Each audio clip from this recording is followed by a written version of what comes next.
This is the salient theme. Take charge, man. Take charge. Don't leave your health up to what feels good right now. Take charge of it. I mean, you're the boss. This is the startup is you. You're the entrepreneur. You're the guy in charge of the enterprise. You're the CEO. Treat it as such. The CEO doesn't do what feels good all the time. The CEO does what's right, notwithstanding his feelings. And that's the secret of happiness, is treating your life like a startup. It's your philosophy of health and longevity is my philosophy of happiness, because it's all one thing. When you talk about better, happier years or, health span, I'm talking about happy span. That's what it comes down to. And you're just not going to do it by doing what feels good in the moment. It's just you're not going to discipline the will sufficiently to be able to make the decisions that lead you on this divine path that can give you this thing that you actually seek. Is it perfect? No. But can you learn and grow and have progress all throughout the journey? Absolutely. Absolutely. Hey everyone, welcome to the Drive Podcast. I'm your host, Peter Attia. Arthur, thanks for making the trip to Austin, although maybe it's only partially to see me. It's mostly to see you, All Peter. right. I love seeing you. There you go. That's the best. And, doing this in person is great. Last time we did it by Zoom. This is better. Congrats on the book. Thanks. This is not your first, second, or third rodeo, but I'm sure each time it's a little bit of a, what's the world going to think? Oh, yeah. No. It's like having a child. I mean, well, it's not, a child you live with for a super long time and they torture you decade after decade. But a book is something where as you bring it into the world, you go through, you remember Elizabeth Kubler-Ross, the Swiss psychiatrist, wrote that famous book about death and dying. On death and dying. And you have to go through 5 stages. Most of that research has been questioned since then, but it's pretty interesting. You go through, bargaining and denial and rage. And all. That's like, as you know, when a book is coming out. You're writing a book and you denial and bargaining and rage. And finally there's acceptance, but you're still nervous for sure. Look, there's a lot of stuff I want to kind of talk about with you on this topic. But let's begin with a question, which is, what's the difference between happiness, which is what you write about, right, and happy feelings? Are they the same thing? They're not. And this is a really important misconception that all of my students and most of us actually have. We live in the era of feelings. If you'd talk to my parents or God knows my grandparents about feelings, they would scratch their head. What are you talking about? Talking about your emotions all the time, ephemera of feelings seems so counterproductive. And in point of fact, our grandparents were right about that. Feelings are not happiness any more than the smell of the turkey is your Thanksgiving dinner. Feelings are evidence of happiness. And that's incredibly good news. A lot of people think that happiness is a feeling. It's quite incorrect. There are many better technical definitions of happiness, but they produce a lot of feelings. They're associated with a lot of emotions, which is limbic system activity, a part of the brain, a 40 million year evolutionary process that developed the limbic system to create emotions. That's signals. Information is what it comes from. And so if you mistake these feelings for the underlying phenomenon of happiness, you're going to be chasing it all over the place. You'll be chasing ghosts. Now, how I slept last night, what I ate for breakfast, if my spouse yelled at me this morning, that's what's going to determine my happiness. And then you become, you wind up being managed as opposed to having any prayer of managing your own happiness. And so that's the first thing to keep in mind. It's not feelings.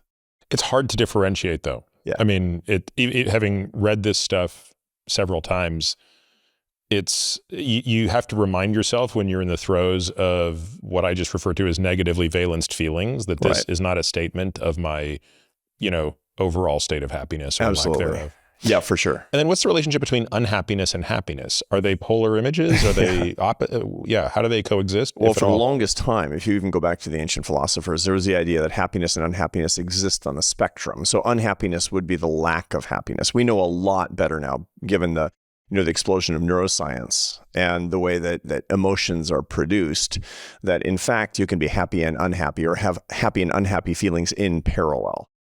So for example, the average person spends about 40% of their time with predominantly positive feelings. And it kind of sits in a neutral idle of positivity. Most people do, not everybody. About 16 or 17% of the time, the average person has predominantly negative feelings. Something is going on. That's more intense. And part of the reason is because negative emotions get your attention, and they're supposed to. Evolution favors negative emotions. Positive emotions, nice to have. Negative emotions, pay attention.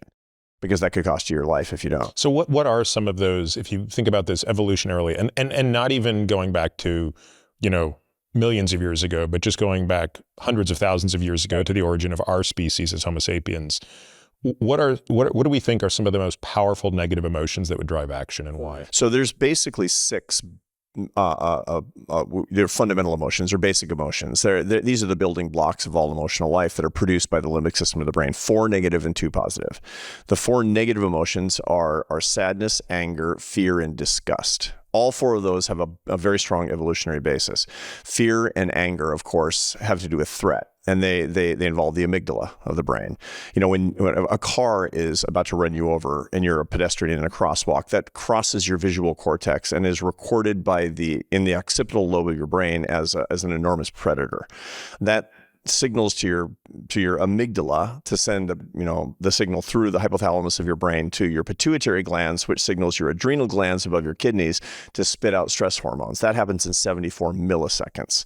And by that time, you're sweating, your heart is pumping, you've jumped out of the way, and you've flipped off the driver, a combination of fear and anger in response to the enormous predator. 3 seconds later, your prefrontal cortex catches up and you say, I shouldn't have flipped him off. That's not my values, or whatever it happens to be. Yep. So that's your limbic system keeping you alive. That's fear and anger. Then, of course, there's disgust, which involves the insular cortex of the brain, also part of the limbic system. That's when you pull something out of the back of your fridge you forgot about a few weeks ago, and you hold it and you're like, ugh. That signals don't eat it. Mm-hmm. And so anything that might carry a pathogen signals that basic negative emotion of disgust to you. Now, it can be misattributed to people, and that's what demagogic politicians always do. That's what the media does to us. It tries to reprogram the insular cortex, the insula of the limbic system of the brain, so that when somebody disagrees with you politically, you look at them like a cockroach. That's what demagogic leaders and dictators have done for time immemorial, so that people will undertake barbaric acts against people in their own countries, least a civil war, etc. And then last but not least is sadness. Sadness has also evolved. Sadness is what you feel largely in the dorsal anterior cingulate cortex of the brain, another part of the limbic system, that's mental pain, usually when you're either socially excluded or you're separated from a loved one. Now that's something that's evolved because you don't want to be separated from your tribe. You don't want to walk the frozen tundra and die alone. But what happens, for example, in grief is unremediated sadness. And the reason is because your brain is saying, make this separation go away. And you can't, because the other person is permanently gone, AKA dead or divorced or whatever it happens to be.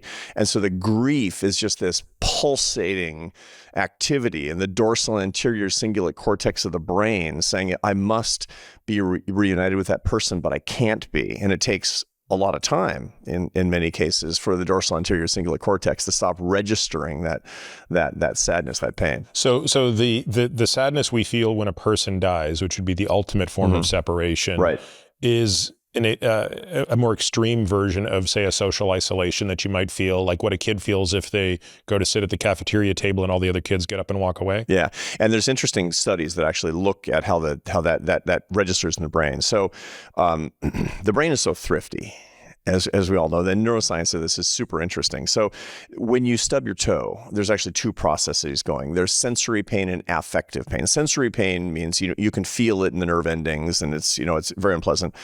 Affective pain is I hate this, right? And you feel both in physical pain. The affective component involves the same part of the brain, the dorsal anterior cingulate cortex, when you have something that emotionally bothers you, when you're being excluded. We know that because there's these interesting studies that people are simulating in an fMRI machine. They're looking at the part of the brain that's illuminated, and they're being subjected to being rejected by somebody else, and they can see the part of the brain that's actually illuminated. And isn't there a way to I guess there is a way to do it, but is there a benefit to the reverse, right? So I love going into cold plunges, so I do it almost every day. And it's insanely uncomfortable. Like there's not a day that I step into that 42-degree ice bath with jets shooting water around me that I'm like, this doesn't hurt. Right. But it doesn't come with the I hate this, because I'm choosing to do it and I think there's value in it. What does the brain treat that differently? How would we think of that as an emotion? So what it is a controlled aversive emotion under your own power. And so, for example, if you go to a haunted house on Halloween and get scared, you're controlling the fear. If you're on a really radical amusement park ride, it's the same sort of thing. And so what you're doing is you're subjecting yourself to a little bit of the stress hormones and the experience of the aversive emotion. But since it's under your own control, you actually use it in a way that you enjoy. And so people who do extreme sports, this is the same kind of thing that they do. They like to feel a little bit in danger. One of my kids is somebody who likes this. He really likes this a lot. He likes to expose himself to things that actually hurt as long as he's under control. Any evidence that other species do this? No. This is a uniquely human phenomenon. Yeah. For example, there's also no evidence that you can train any other species to appreciate spicy food. So, to ingest capsaicin. No other species can be trained to like the feeling of spicy food that hurts your mouth. Only humans can do that. And so this is a really higher order phenomenon where we have aversive emotions. Other animals have aversive emotions, but we actually can dominate them through a process called metacognition, where we experience the emotions not just in the limbic system of the brain, but in the prefrontal cortex. This is where it really gets interesting. This is the human difference, is where this comes around. So the dog wants the cookie, eats the cookie. Right? Dogs are limbic creatures. Little kids are limbic, right? When your kids were little, or when my kids were little, and they'd be screaming over something, there's a piece of rice on their chair, whatever thing that bums them out. And you're like, use your words. What you're telling them to do is to experience the emotion in the prefrontal cortex of the brain, where they can decide how to react. They can think about what their own emotions are. And when you're doing that, then you can get in the cold plunge and say, it hurts so good. Right? Because that's what metacognition brings to you. And also you can say something like, I'm really sad about this. What am I learning? That's how you can be a far more evolved human being, by becoming more and more metacognitive, using the techniques for doing so, which is a lot about what I'm writing about these days. Okay. So what about the two positive? The two positive, and this is actually pretty much all the neuroscientists agree on the four negative. Not all the neuroscientists agree on the two positive. Some people believe that surprise is a positive basic emotion, and so there's a lot of different schools of this. But two that pretty much everybody agrees on are joy and interest. Now, this is useful for us to think about. Joy is obvious. It's ordinarily when you're reunited with somebody that you love, or something good happens pursuant to struggle. So, the joy you get after you work really hard for something and you get it, that's a basic positive emotion. And that's a reward, an evolved reward, so that you work hard to find some berries on a bush and you get your caloric needs met for the day. You want to make sure that you get an emotional reward for that. And that's actually stimulating a part of the brain called the ventral striatum, which is your reward system. And boom, that feels good. Want to do it again, do it again, do it again. Interest is different. Interest is you get intense pleasure. People are listening to, the Drive, which I do.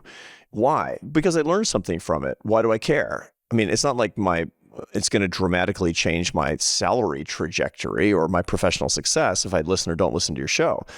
I want to learn because learning is intensely pleasurable. That's really a fascinating phenomenon, because that's how people evolve and make progress. And it makes sense that would be an evolutionary phenomenon. We would favor learning so that people can get ahead and feed themselves and find new sources of food and find new mates and all the things that they do. And that's the way that's adapted to the current environment, is they listen to your show.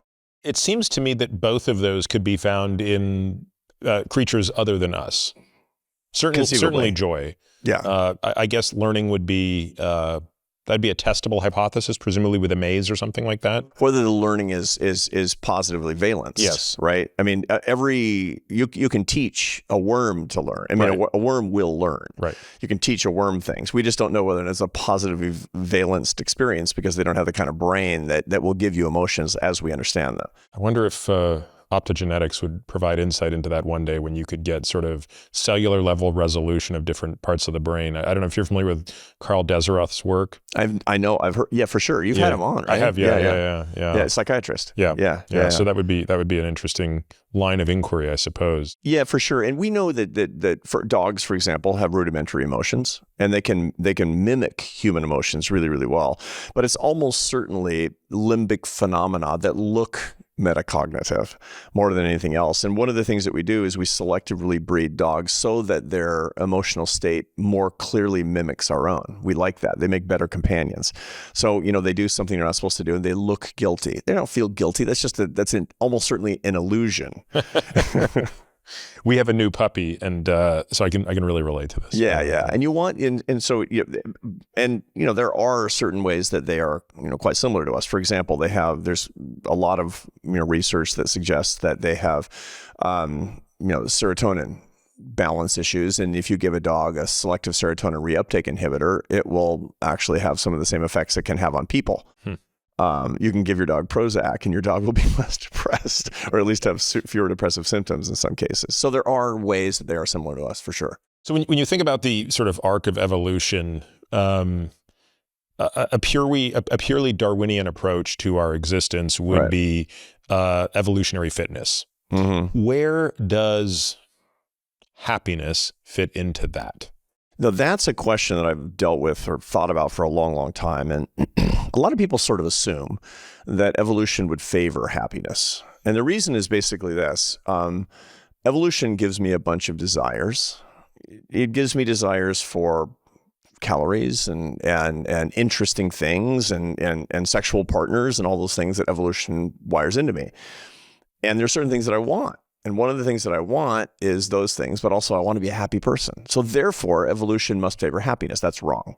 There's no indication that Mother Nature cares about your happiness. She cares really about two things, survival and gene propagation. Right. That's what Mother Nature wants you to survive and pass on your genes. You being happy, does that help that? Maybe. Maybe not. Maybe it doesn't. I mean, we find that dark triad personalities, malignant narcissists, they tend to be way unhappier than normal, and they're extremely sexually attractive to the opposite sex. What's up with that? People are finding terrible mates that make them miserable, and they have extremely high levels of success in mating markets. And that militates against the idea that happiness would be evolved. And so I've become persuaded that happiness is sort of the divine path versus the animal path. And it's many times you need to stand up to Mother Nature's imperatives so that you can be happy. And I give a lot of examples in my own research of actually how that's the case. Let's talk about a bit of them, because, in part where I want to be able to go with this is the heritability of happiness. Right. So, which we know about. Yeah. Yeah. So let's talk about both of those things, right? What can we learn about the genetics of happiness, and talk maybe a little bit about your research as well. Yeah. So we know that the baseline levels of mood balance, which is not the same thing as happiness. It's the extent to which you feel positive and negative emotions over the course of the day varies a lot between individuals. There's sort of four personality patterns with respect to positive and negative emotions over the course of your day. And they have to do with the intensity and the frequency of negative and positive emotions. There's 4 equal-sized groups. There are people who are... Yeah, let's talk about them. And I haven't taken the test yet, but I'm positive I know which one I am. I know it, you are too. So there are people who have extremely intense positive emotions and extremely intense negative emotions. Now, it doesn't have to be extreme. In my case, it is. It has to be above average to be in a quadrant called the mad scientist quadrant. That's a quarter of the population. They're above average positive intensity and mood and above average negative. There are some, and this is the one that everybody wants to be, is above average positive and below average negative in intensity. These are the cheerleaders, right? There's a quarter of the population that's above average negative and below average positive. Those are the poets. And that's a really interesting, from a neuroscientific perspective, these people, that's a quarter of the population as well. And then there's the low, people who are low affect people who have low intensity positive, low intensity negative. It doesn't mean they're not unhappy or happy. It means the intensity of their feelings puts them in that bottom quadrant. And those are the judges. Those are the unflappable people with enormously good judgment who don't get freaked out about anything. Each one of us is one of this those is roughly quadrants. a quarter. Yeah, it's actually by construction a quarter because it's above and below average across the population. So it has to be in those quarters. And I have a thing on my website where people can take the test. You can just go take the test. We don't keep the data just so that people can know who they are, because you need to know who you are to manage yourself. And a large part of who you are is genetic, based on what we know about the basis of happiness. So when we talk about the heritability of happiness, is it with respect to exactly that phenomenon as opposed to the definition of happiness that we'll get to that you write about? Not exactly, because we haven't looked at identical twin studies with respect to those 4 quadrants. The 4 quadrant testing is the positive affect, negative affect series, the PANAS series, which is very well scientifically validated.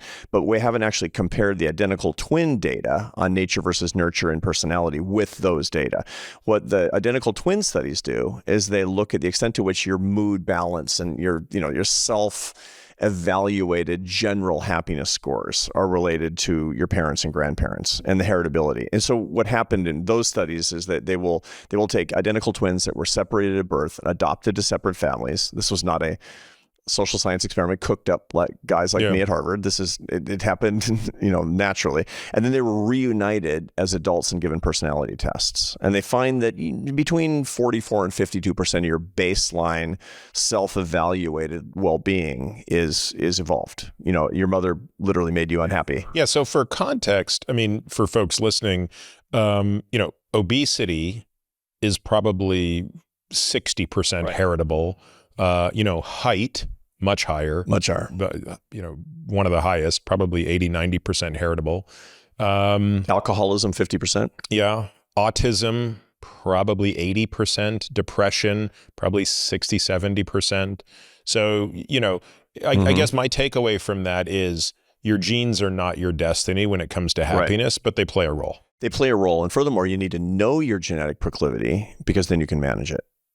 I talk to a lot of people who, both parents drink too much and all 4 grandparents. They're not doomed to alcoholism, because once you know your tendency, you manage your habits. Yeah. That's where life really gets interesting. This is the reason we need to manage our health so that we know where we are, what our tendencies are. There's some people who they have such incredibly good health, they need to go to the gym half as much as I do, a quarter as much as I do. They can eat all kinds more junk than I can.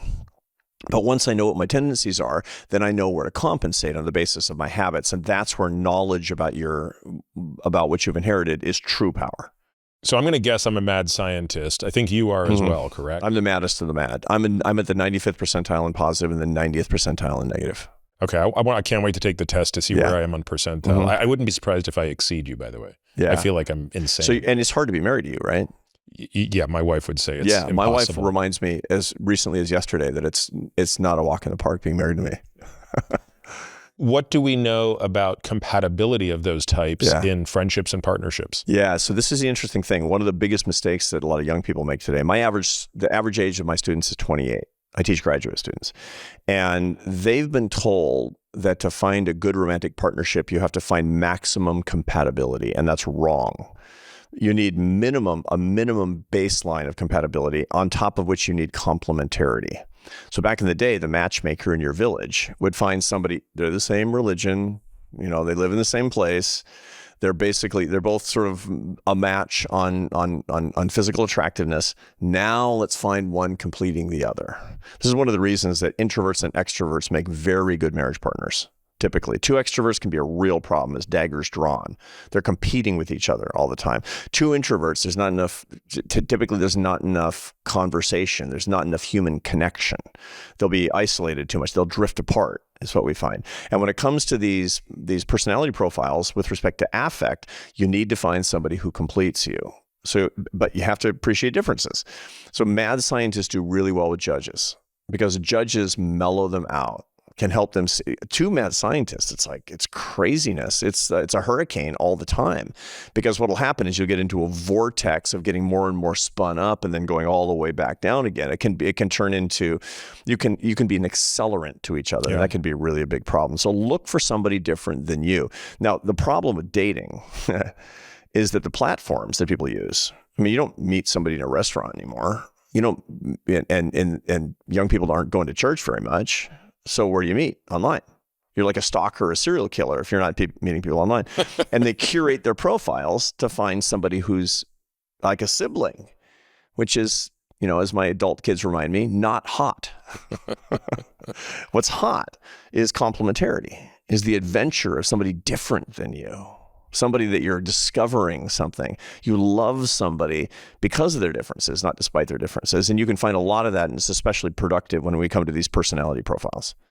What do you do with your knowledge base? So as a mad scientist, what are the tools you use from that to manage yourself, which is kind of a recurring theme here. I mean, as we keep coming back to it, and I want to come back to it more formally to talk about metacognition, but just, briefly, maybe what are the, most important things that you think about as a mad scientist to regulate your own emotions and to presumably keep the balance more on the positive versus negative valence? For the longest time, the reason I've done this research, Peter, is because I need it. This is me search. That's really what it is. Yeah. And I know you do too. I mean, you do this work because you want to live a long time and have a high quality of life, is what it comes down to. It's not, there's no, in our community of health and wellness and fitness and longevity, and we're all doing the best we can for our own lives and then sharing it with other people. And this is absolutely the case with me. If you're a mad scientist and you don't self-manage, you're going to be all over the place. You're going to be a big mess. You're going to have difficult relationships, and a lot of the time you're going to be miserable. And it's avoidable. It's actually unconstructive not to self-manage. But self-management is not one weird trick, as they like to say on the internet. There's no hacks. It's really all about mental habits. It starts with the knowledge of the science. It goes into specific practices. And then a lot of it has to do with teaching other people. As you know, the best way for you to live better is to teach other people how to live better. That's, like if you want to be healthy, start a health podcast or something and make sure you've got good science on your side.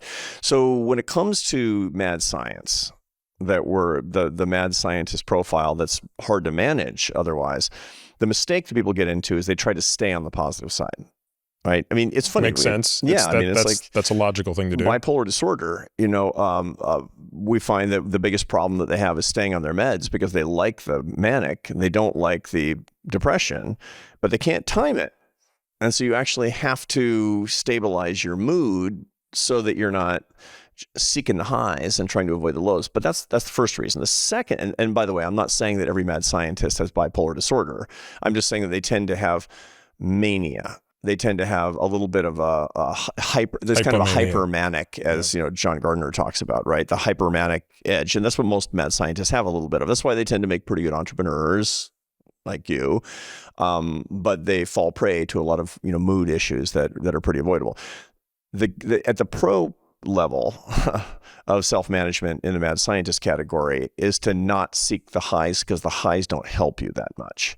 What you actually need to be is a full person, not riding the wave of your emotions. You need to manage your emotions and never let them manage you. And that gets into the whole topic you're talking about, which is metacognition. That is to experience your emotions in your prefrontal cortex as opposed to living according to your limbic system. Never be managed by your limbic system.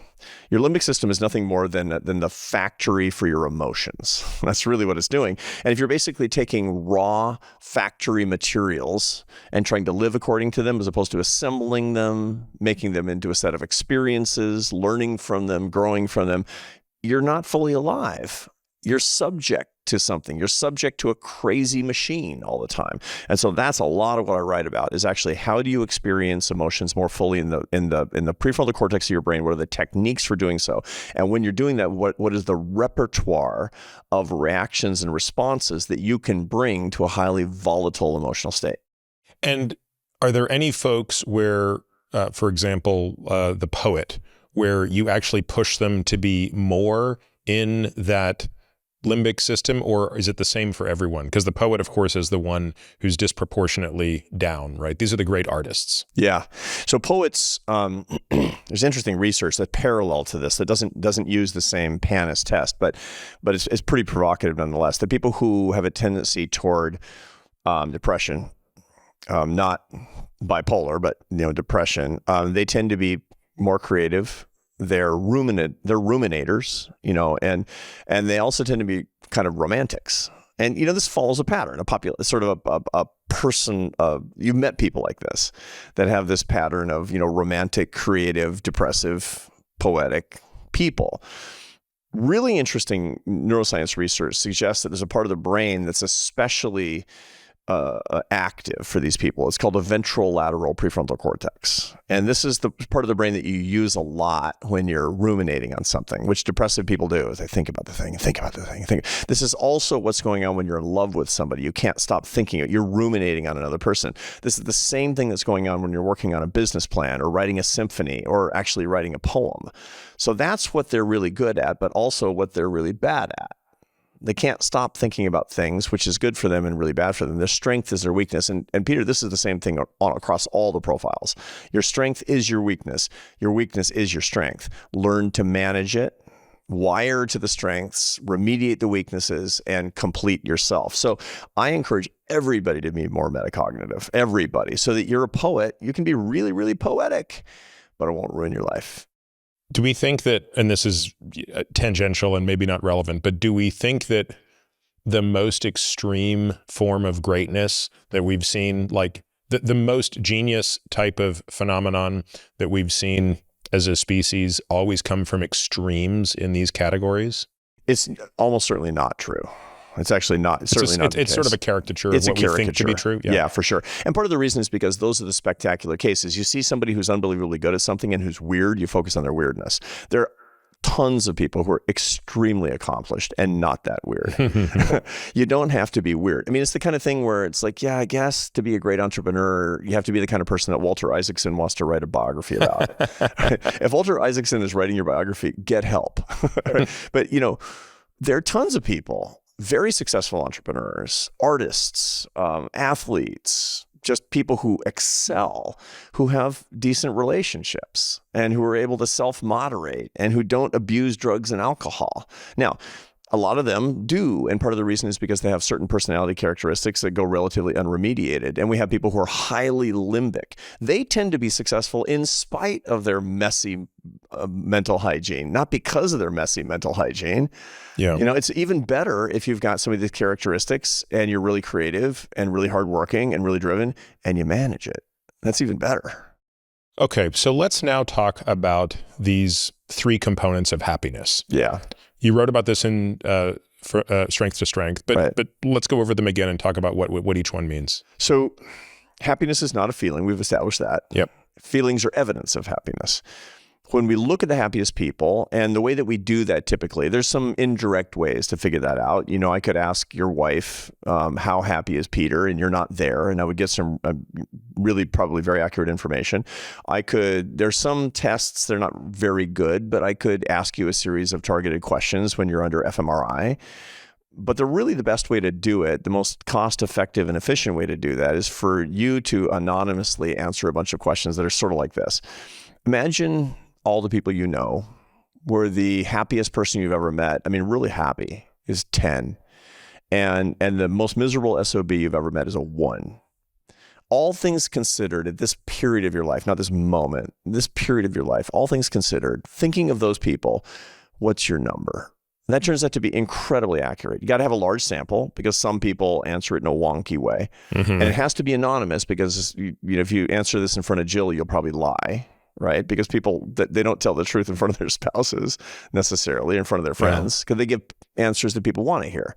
But if it's really honest and you're by yourself, I'll get extremely effective data from that. Based on these data, you find that the happiest people, they have 3 macronutrients in balance and abundance. By the way, before we get to those, are those responses normally distributed? They are normally distributed, but the mean is not 5. Oh, what is the mean? Is more like 7.5.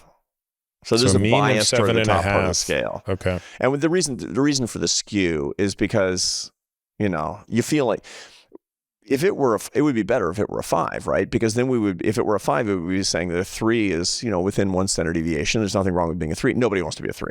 Numbers have cultural valence, right? They really do. And so people will kind of, it's like, being normal happy, that's like 7, 8, right? And what you find is that most people over the course of their adult lives, early 20s to early 50s, they're between 7 and 9. Most people are from 7 to 9. Most of the people that I talk to, that I work with, especially the executives that I work with one-on-one who are 3s, they're depressed. They're actually suffering from clinical issues. They're behind the line of scrimmage. There's nobody who's like, yeah, I'm pretty normal. I'm like, probably the 40th percentile.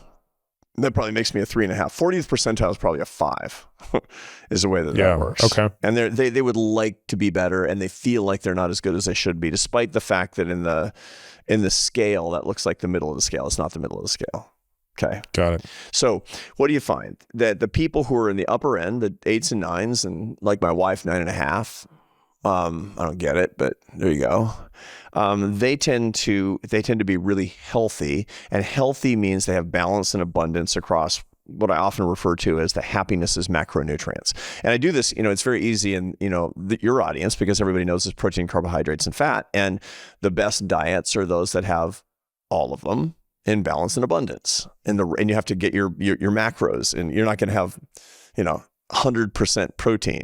That sounds good for somebody for a week until they become miserable. And so the 3 macronutrients are enjoyment, satisfaction, and meaning. Those are the 3 macronutrients of happiness. And none of those, by the way, is straightforward any more than protein, carbohydrates, and fat is straightforward. It's like, oh, I'll be fine. I'm going to eat a chicken and a stick of butter and a ho-ho. And then I'm going to eat that exclusively for the rest of my life, and it meets my macros, so I should be fine. No, it doesn't work that way.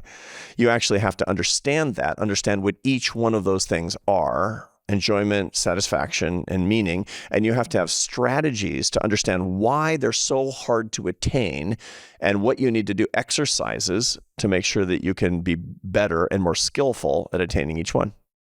So let's start with enjoyment then. Yeah. So enjoyment seems sort of straightforward. I want to enjoy my life. Get a lot of pleasure. That's wrong. Pleasure is limbic. Enjoyment is involves the prefrontal cortex. Enjoyment is a much more complex phenomenon than pleasure. Pleasure is a signal from the limbic system that says this thing that you're doing will help you survive, usually through caloric needs, or pass on your genes through something like sex. So that's what pleasure is really all about. It's nothing more. It's just like any positive emotion. It sends a signal saying, do more of this. That's not the secret of happiness. That's incredibly evanescent. It's extremely temporary. And if you pursue pleasure, what you'll be doing is you'll be engaging systems in your brain, the dopamine system, for example, which is the anticipation of reward, the reward being pleasure. You'll hit the lever, get the cookie, hit the lever, get the cookie. It will never last, and you'll become an addict. Pleasure seeking, the hippie phenomenon, the hippie motto of "it feels good, do it," is life-ruining advice. It's just the dumbest thing ever. If it feels good, do it. You'd never go into the ice bath. Right. You wouldn't stay married if it feels good, do it all the time. It's just terrible advice. So what do you need for enjoyment? The answer is the source of pleasure, adding 2 things: people and memory. That's where you're engaging your prefrontal cortex. So, Anheuser-Busch never runs ads for beer of a dude alone in his apartment pounding a 12-pack. They never do that, right? A lot of people use the product that way. Why don't they show that? Because that's the pursuit of pleasure, and that's dangerous. That's bad for you. Use of methamphetamine is bad for you. What we're incredibly good at using science today is to take things that give a little bit of pleasure evolutionarily and supercharge them. So, the natural endorphins that you get that will block pain under normal circumstances, we can supercharge them in a lab and make fentanyl, and 100,000 people died last year. Right? And that pursuit of that pleasure is utterly ruinous. We can take something that is, we look at a random series of events, and when it's random, we get payoffs a little bit. We'll seek those events, and that gives us a little bit of pleasure. We turn that into slot machines in Vegas. And then you're sitting there at 4 a.m. by yourself. That's really, really bad for you. That's the problem. Seeking pleasure alone, not making memory, will make you miserable.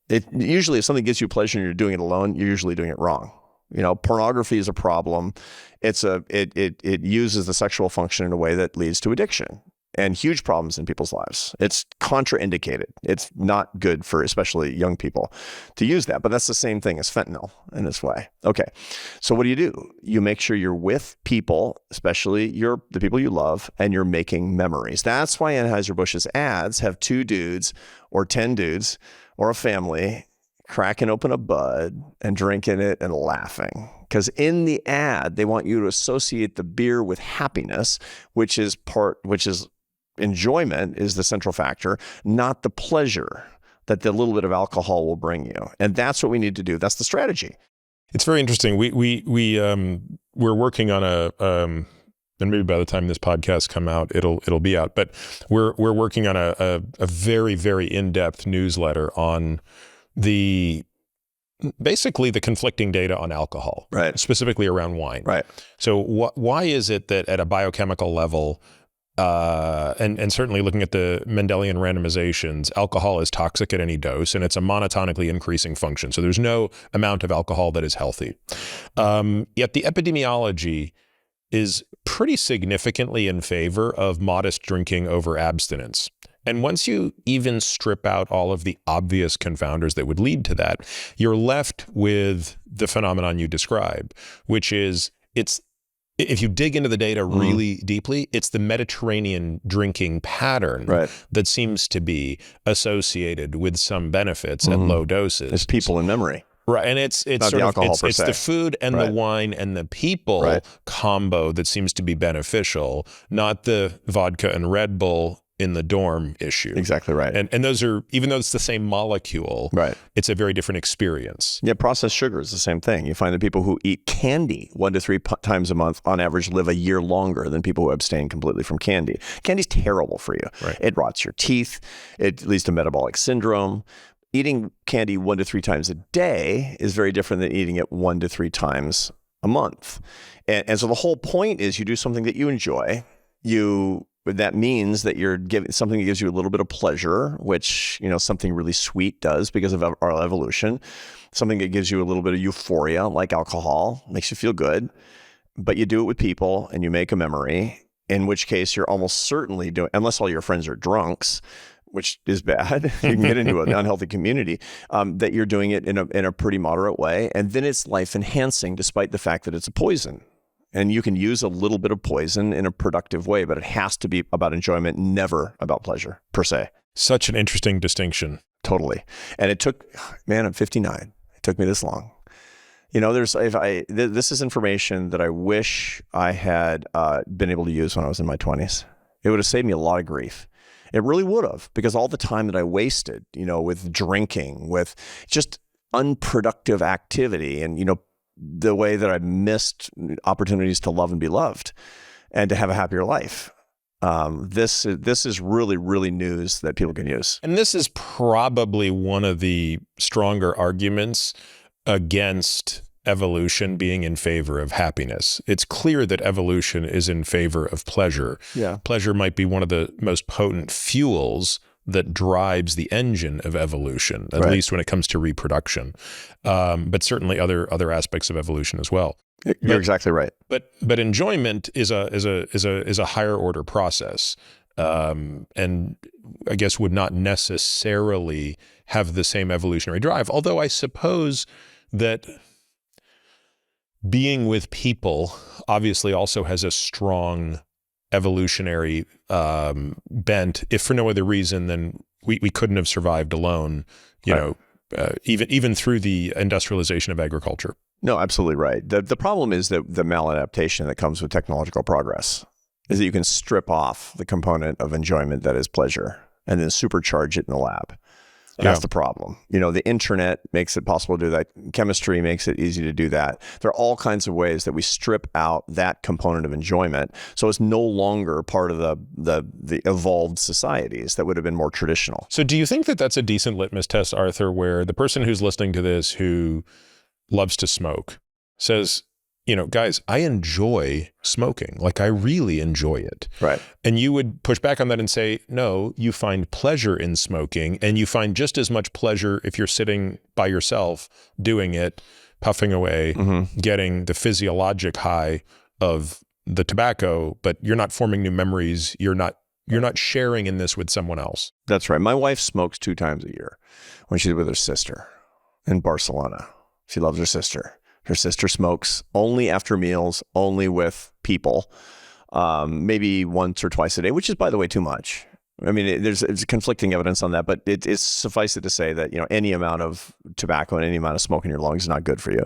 My wife smokes twice a year because she's with her sister. My wife's not a smoker. I used to be a smoker. I don't touch it. I don't dare touch it. Not even twice a year is the way that works out. Because for me, I'm like, it's like I got the monkey on my back immediately. And I don't want that thing to come back because I so thoroughly stripped the pleasure from tobacco off from the enjoyment of communally smoking that I can't handle it anymore. Part of that is my mad scientist. Part of that is get back to what we talked about earlier in the conversation. Okay. So what is satisfaction then?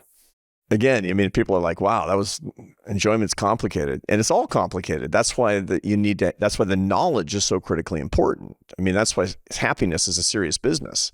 Satisfaction is the joy after struggle.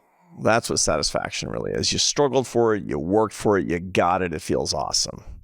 If my students cheat to get an A on my exam, there's no satisfaction.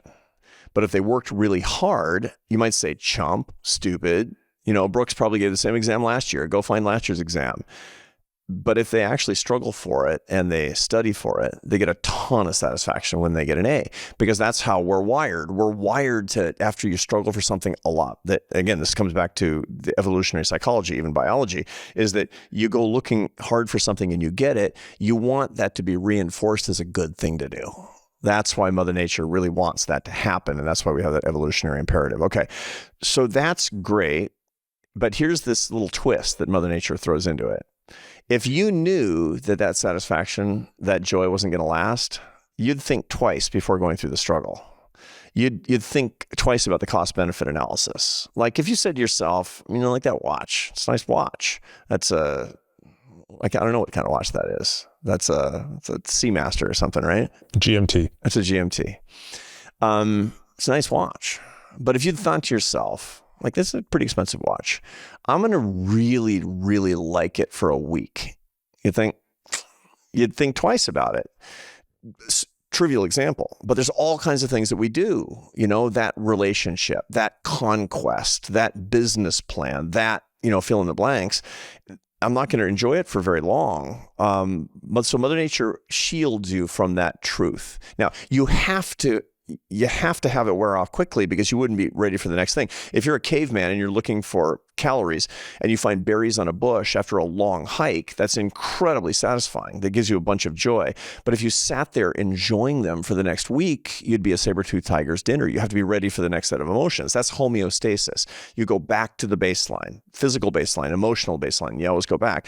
But if you realize that, you won't make the effort in the first place. So Mother Nature tantalizes you with a joy that's going to come after the struggle, and then veils the knowledge that you're not going to enjoy it forever. So people actually think, if I move to California, I'm going to be happy for the rest of my life because of the sunshine.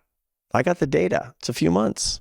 The taxes are forever. I mean, I see this constantly with people. They think that my students, the reason they think they're going to be happier at 38 than 28, which is generally not true. Generally, your happiness is lower at 38 than it is at 28, and lower at 48 than it was at 38. The reason they don't know that, they get it exactly upside down, is because they think that they're going to get things they want and they're going to be satisfied forever with them. When they get married, they'll be permanently happier. Have you been able to quantify the length of satisfaction, the duration of satisfaction when they get admitted to Harvard Business School? There are some studies on that, and it shows that the satisfaction that they get is usually a few weeks. So before they even matriculate? Oh, yeah, for sure. So there's interesting studies that ask this question. When you get a bonus at your job, when do you enjoy it the most? When it hits your check or the day you find out? It's a question that answers itself. Yeah. You go home because your boss says, "Dan, you're the linchpin in this company. What a great job you're doing. 40% bonus, boom, dollars."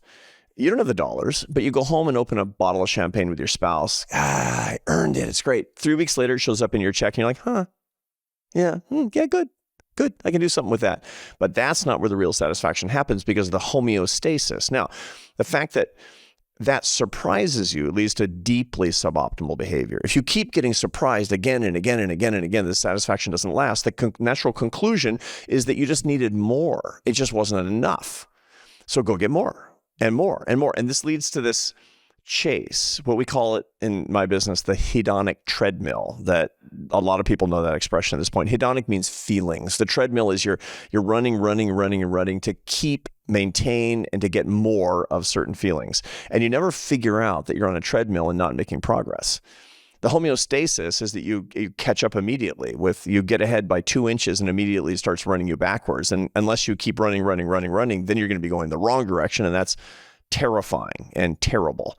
So people not figuring out Mother Nature's cruel little hoax, they wind up on the hedonic treadmill of more, have more. But why are we fooled by this? I mean, because Mother Nature wires it into fool. It wants us to be fooled. I mean, we're born to be fools when it comes to this satisfaction So this is actually problem. one of the macronutrients where it seems that evolution is fully engaged. Yeah. Unlike, I mean, clearly evolution favors pleasure over enjoyment, but evolution is all for satisfaction. All for satisfaction. And all for fooling you into believing this is the one that's going to be the eternal satisfaction. That is the animal path. Absolutely. But there is a glitch in that matrix that we can exploit if we're willing to stand up to our natural impulses. So this is where, and this is where every philosophical and religious tradition comes in. Because life is suffering according to the first noble truth of Buddhism. Right? That doesn't mean life has to be suffering. It means life is naturally suffering. What the Buddhists are saying is that left to your devices, you're going to suffer. And the word for suffering in that first noble truth of Buddhism is not, it's mistranslated. The word in Sanskrit is dukkha. And dukkha actually means dissatisfaction. The first noble truth of Buddhism is that life is unsatisfying because of the hedonic treadmill, because of homeostasis. And how do you get beyond that? Well, you recognize that the course of the reason for your dissatisfaction, this is the second truth, is attachment. And the third noble truth is that you need to detach. And the fourth noble truth is the eightfold path, which is entirely contrary to nature. The eightfold path is not natural. That's why it's hard. So here's the way to think about it, just in sort of drive listener terms, right? Mother Nature says satisfaction will come and stay if you have more. What's your life strategy? More money, more power, more pleasure, more admiration, more Instagram followers, more. Actually, the right model, a model that better satisfies, that gives you more satisfaction that lasts, is haves divided by wants. All the things you have divided by all the things that you want.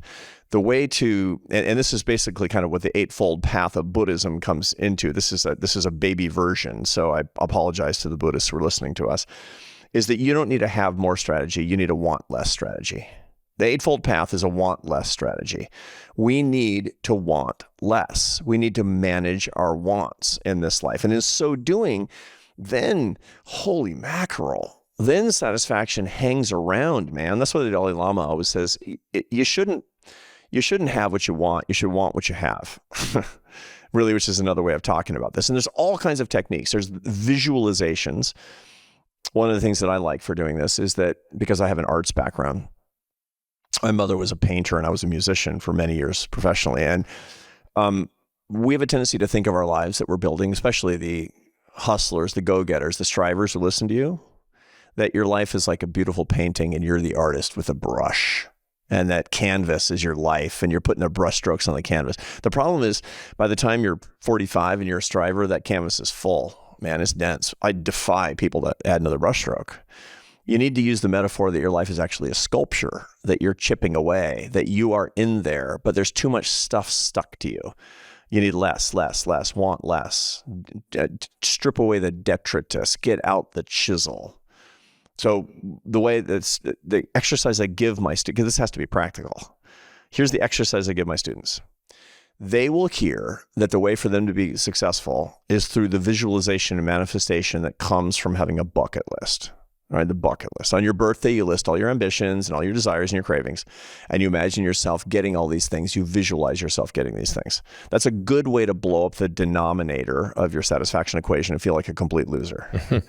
You need a reverse bucket list where you make a list of all of your worldly attachments and you cross them out.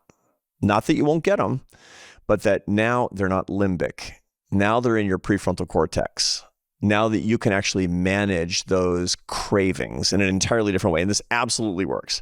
I do this on my birthday every year now. So give me an example. So this last year on my birthday, I thought, what are my attachments that are holding me down? And I realized it was a lot of my political opinions. Thich Nhat Hanh, the Vietnamese Buddhist monk who started the Plum Village community of Western Buddhists, he said that the greatest source of misery and attachment for most people is their opinions. You know, we're so attached to our opinions. It's like we're hoarding our gold. And if you get between me and my opinions, you're stupid and evil. I'm going to cancel you, or, you know, whatever dumb thing that we're doing today. And I thought to myself, my political opinions are too strong. I'm too attached to them. So I wrote down about half of my political opinions. I still have them, but I crossed them out, which negated their importance, their moral importance in my life. I mean, I need fewer opinions because I need more friends. Is really what it comes down to. And I'm way lighter. I'm way freer. Tell me, is the act of acknowledging the opinions the exercise, crossing them out the exercise, and how does that translate to you? I mean, we sit here today on the heels of a tragedy that took place very recently, a terrorist attack, and it's a very dividing, event politically. Right. It's hard for me to say, even though I'm not a political person, I don't talk about my political views publicly, I have very strong views. And as a result of that, I'm prone to be very judgmental of those who hold opposing views, especially the stronger my view. So there's certain views where I'm like all about nuance. And then there's some views where I'm like, nope, this is black and white. So how would that exercise help in this situation? So this gets back to metacognition. Metacognition, once again, is not being limbic, but rather experiencing emotions and emotional phenomena in the prefrontal cortex of the brain, where you can make conscious executive decisions. Is letting your CEO do it as opposed to, you know, the kids do it. And so what you do is when you have an opinion, a strong, volatile political opinion, which is not just terrorism is bad. Okay. It's that anybody who disagrees with me about this particular situation is a moron. That's what goes on the list.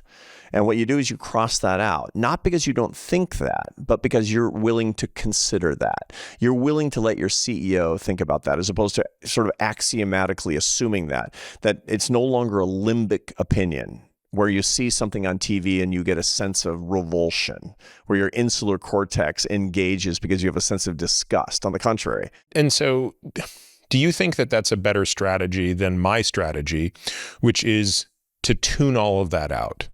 Right, is to basically say, I'm going to do something that feels cowardly, right? Which is I'm not going to engage in any of this by reading any of it, by watching any of it, by participating.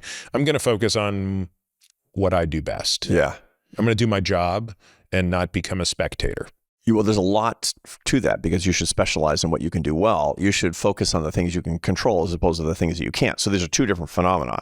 Although you could argue my strategy is a dangerous strategy from a societal perspective, because then if everybody took that approach, nobody would do anything. Absolutely. You wouldn't have any collective action. Everybody would be ignorant for sure. But what you're trying to do is protect yourself from your limbic system. Right. When you block out information, and, you know, this is basically, I don't like the news, so I'm going to cancel the newspaper. I'm no longer going to get the news from the newspaper. You shouldn't be afraid of information. And that's all your limbic system is delivering to you is information. You should learn how to use information. So ideally, you don't have to do that. Ideally, what you do is you metacognitively, you process the information, make decisions on how to use the information. Sometimes that's not efficient. Sometimes that's suboptimal because you don't have time to do it. Now, I have found that I use a combination of the two techniques.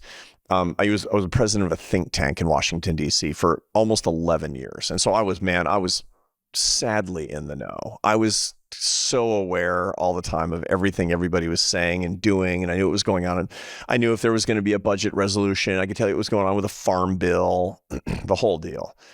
Now I know a lot less. And the reason is I ration my access to news. I read a total of 15 to 30 minutes of news per day, all at once, because I need more bandwidth for my work. Right? And I don't want it to intrude on my work, but I'm not afraid of my limbic system. I'm not afraid of what this information will actually do to me because I'm working metacognitively to make sure that when I do have this information, I can process it in executive ways as opposed to childlike ways. It's no longer ghosts in the machine. Then I have a repertoire of ways I can deal with it. I can choose my reactions to my emotions. I can use substitute emotions. I can act as if I had different emotions, and I can disregard my emotions. But all of that is on purpose, and those are the fruits of metacognition. All right. So the third macronutrient is sense of purpose. Right. Meaning. Yeah. Meaning. And obviously it extends far beyond quote unquote work. Yeah, for sure. So meaning is the most important because it's the protein, you'll die. Right. You can vary carbs and fat a lot. You can't mess with protein too much. You can't mess with protein. It's a basic building block, and you're in big, big trouble when you become protein deprived because there's no other way to get it. It's not like your carbs are going to transform into proteins, right? So meaning, the first, and everybody knows when they don't have a sense of meaning because their life is empty. They're the most miserable when they don't have a sense of meaning, but nobody knows exactly what it is. It's like, I need this thing, but I don't know what it is. So philosophers and psychologists, by the way, define meaning as actually a combination of three things: coherence, purpose, and significance. Coherence is things happen for a reason. That's the first part of meaning. I believe that things happen for a particular reason. That doesn't mean my way is the right way. And it might be randomness. My father was a Ph.D. biostatistician, also very religious. And he used to say that the greatest miracle in the world was randomness, that God built the universe with randomness and regular distributions of events. It's such an extraordinary thing. He thought that miracles were events on extreme tail events in random distributions, and God loved randomness. In other words, there's lots and lots of different ways to understand the coherence part, why things are coherent, right? The second is purpose, which is direction. Your life has direction. There's a word in you're not a sailor, are you? I can't. There's a word called the rum line, RHUM line. It's actually a much more common word in Spanish, el rumbo, and it's actually part of common parlance. Rumbo means the end point toward which your voyage is tending. Yep. You're not going to get there, and you're going to vary from it, but you have to have a North direction. Star. You have to have something you're navigating to. You have to have something, right? Navigationally. And the last is significance. It would matter if I weren't alive. It would matter if I'm not here. So these are the component parts. Now, these are worth thinking about in detail in our lives. But here's the way I have a kind of a diagnostic test to see if somebody has a meaning crisis. And the reason this is useful, it's a 2-question exam.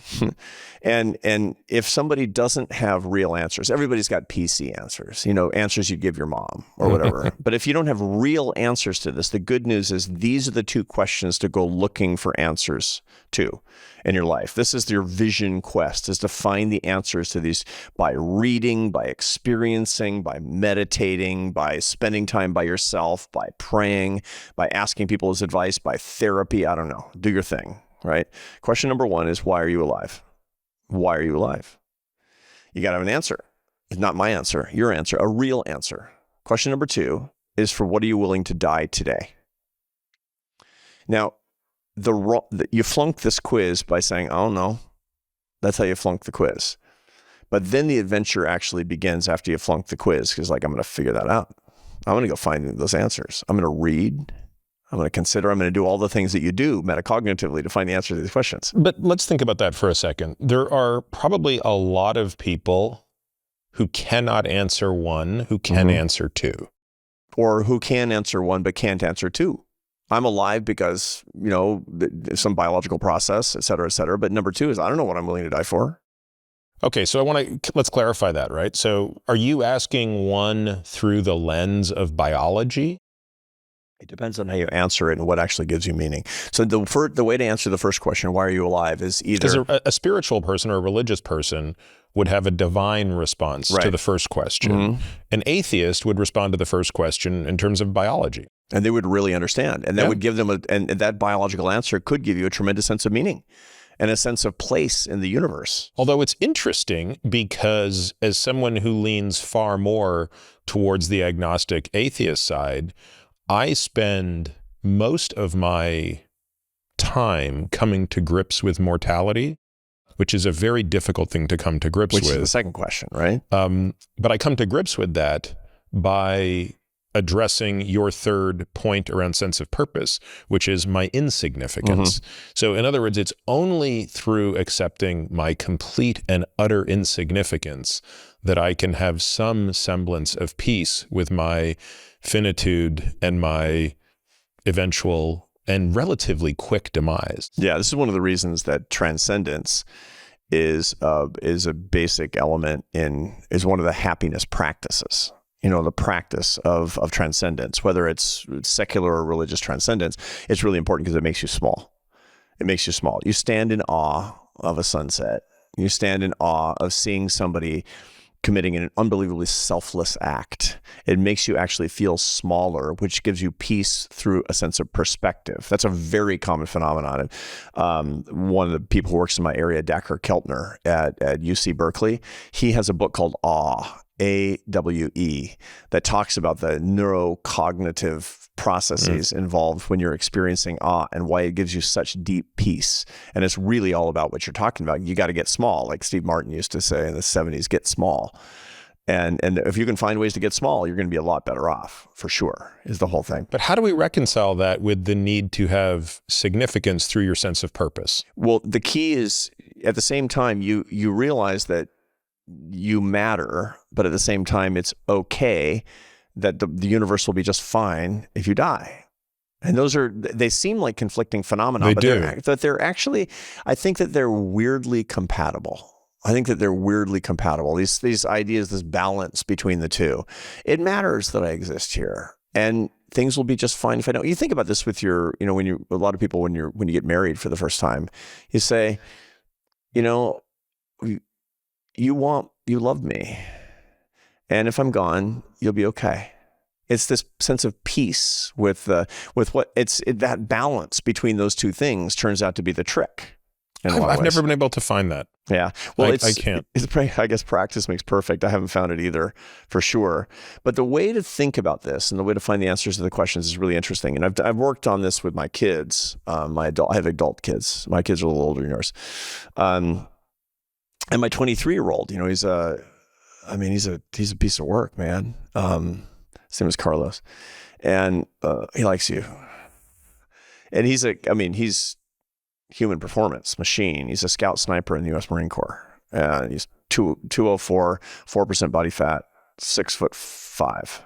He's all about it. He needs the information that you're providing, obviously. So, he didn't have the answers to that because many adolescents don't and young adults don't. But he found the answers to that as he did something that was truly difficult, going through Marine basic training and then the, infantry training battalion and then doing the NDOC as he's an operator in the Marines now in the Scout Sniper Platoon. Stuff's no joke. It's hard. And you ask him the question now, why are you alive? He would simply say, because God made me to serve. And that is both the how and the why of the first question. And the second question, for what are you willing to die? Very simple. Sure. For my faith, for my family, for my fellow Marines, and for the United States of America, and for our allies.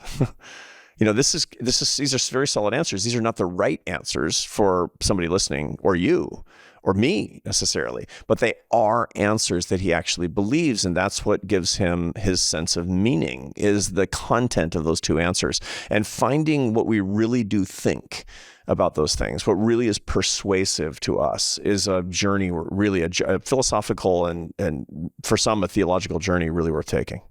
It's definitely something I've spent much more time thinking about in the past year than certainly any time before. People typically do around age 50. Yeah. People typically do. In ancient Vedic physics, there's the theory of the 4 quarters of life. Mm-hmm. We think about, adult and kid and adult and all that. And, last time we talked, we were talking about From Strength to Strength, which was my last book, which is a lot about that. But and according to this ancient Hindu thinking, you've got brahmacharya, which is your student phase, the first quarter of your life. The second quarter of your life is called grihastha, which is the householder phase where you're hustling and you're starting your family and your work. The third quarter, going in from the second to the third, is the second adolescence into something called vanaprastha, which means these 2 Sanskrit words, to retire into the forest. And it's supposed to happen around age 50. And what happens is that certain things fade and other things become more salient to you. More transcendental things start to become more important to you. And part of this has to do with the change in your brain, change in your strengths, the change in your crystallized intelligence. These are real phenomena that neuroscientists have identified and social psychologists as well. But as a spiritual matter, it means, what is my retirement into the forest? What does that actually mean? It means I need to, certain things are more important to me than they used to be. These are important questions, not because I'm going to die, but because I just want to know. What does this actually mean about, and a lot of people wind up coming back to the faith of their youth when this happens. A lot of people will develop a meditation practice. Some people will find that they will get deeply, deeply into fitness in ways they hadn't before, and doing things that are super hard for them, that challenge them as human beings. Some people will change careers, do something that they've always wanted to do, but something that has more artistic significance more creative significance than it had before. But all of that is this vanaprastha. And the whole point of that is to get to the fourth quarter, which is called sannyasa. And that's enlightenment, to sit at the feet of the guru and to bask in the glow of the master is kind of how the Hindus will talk about it. But you got to do the work to get there. You got to ask the questions and be on the quest. And that's your third quarter, around age 50. And do you think that each of these quarters, which I recall from our first discussion, don't necessarily reflect equal chunks of time on the calendar, but do you think that they require an emphasis on different elements of those three macronutrients of happiness? I do. And again, this is mixing, neuroscience plus social psychology plus Vedic wisdom. And this is like where no man has gone before. But I do, and I've actually asked this to some teachers that I haven't. I go to India every year, and I study with various gurus and spiritual teachers, which is outside my tradition. I'm a Catholic, but it makes me a better Catholic, and it makes me a better social scientist too, quite frankly. And I have a teacher in Palakkad, which is in southern India, a guy named Nochur Venkataraman, a Tamil guy. And I was asking him about, precisely these sets of questions. And he said that people pass through these phases, depending on how adroit they are spiritually at different times and different periods of time. But you have to do all the learning from each one. You need to be a student. You need to develop your life. Then you need to retire into the forest and contemplate these questions such that you can get to the ultimate destination, which is this period of enlightenment in your life. And in so doing, you need to develop these different parts of your life. You can't do this without the love that you share with other people, which is inherently enjoyable. You can't do this without achieving certain things and understanding that your life requires a certain amount of satisfaction, and that has achievement, that has earned success involved in it. And of course, you can't do that without understanding what meaning is to you and what the meaning of your life really is. So we've talked about metacognition. Let's talk about it a bit more. You've already very quickly rattled off the components of it, or the techniques. But let's go into it in a bit more detail. There were basically 4 techniques associated. Is that? Yeah, more or less. Yeah. I mean, you can break them up into sub-techniques, et cetera, et cetera. And this is an artificial distinction between them. But again, what you're trying to do is get space. When your grandmother said, "Peter, when you're angry, count to 10. Everybody's grandmother did that. The research suggests, by the way, count to 30 when you're angry. And while you're counting to 30, envision the consequences of what you're thinking of doing.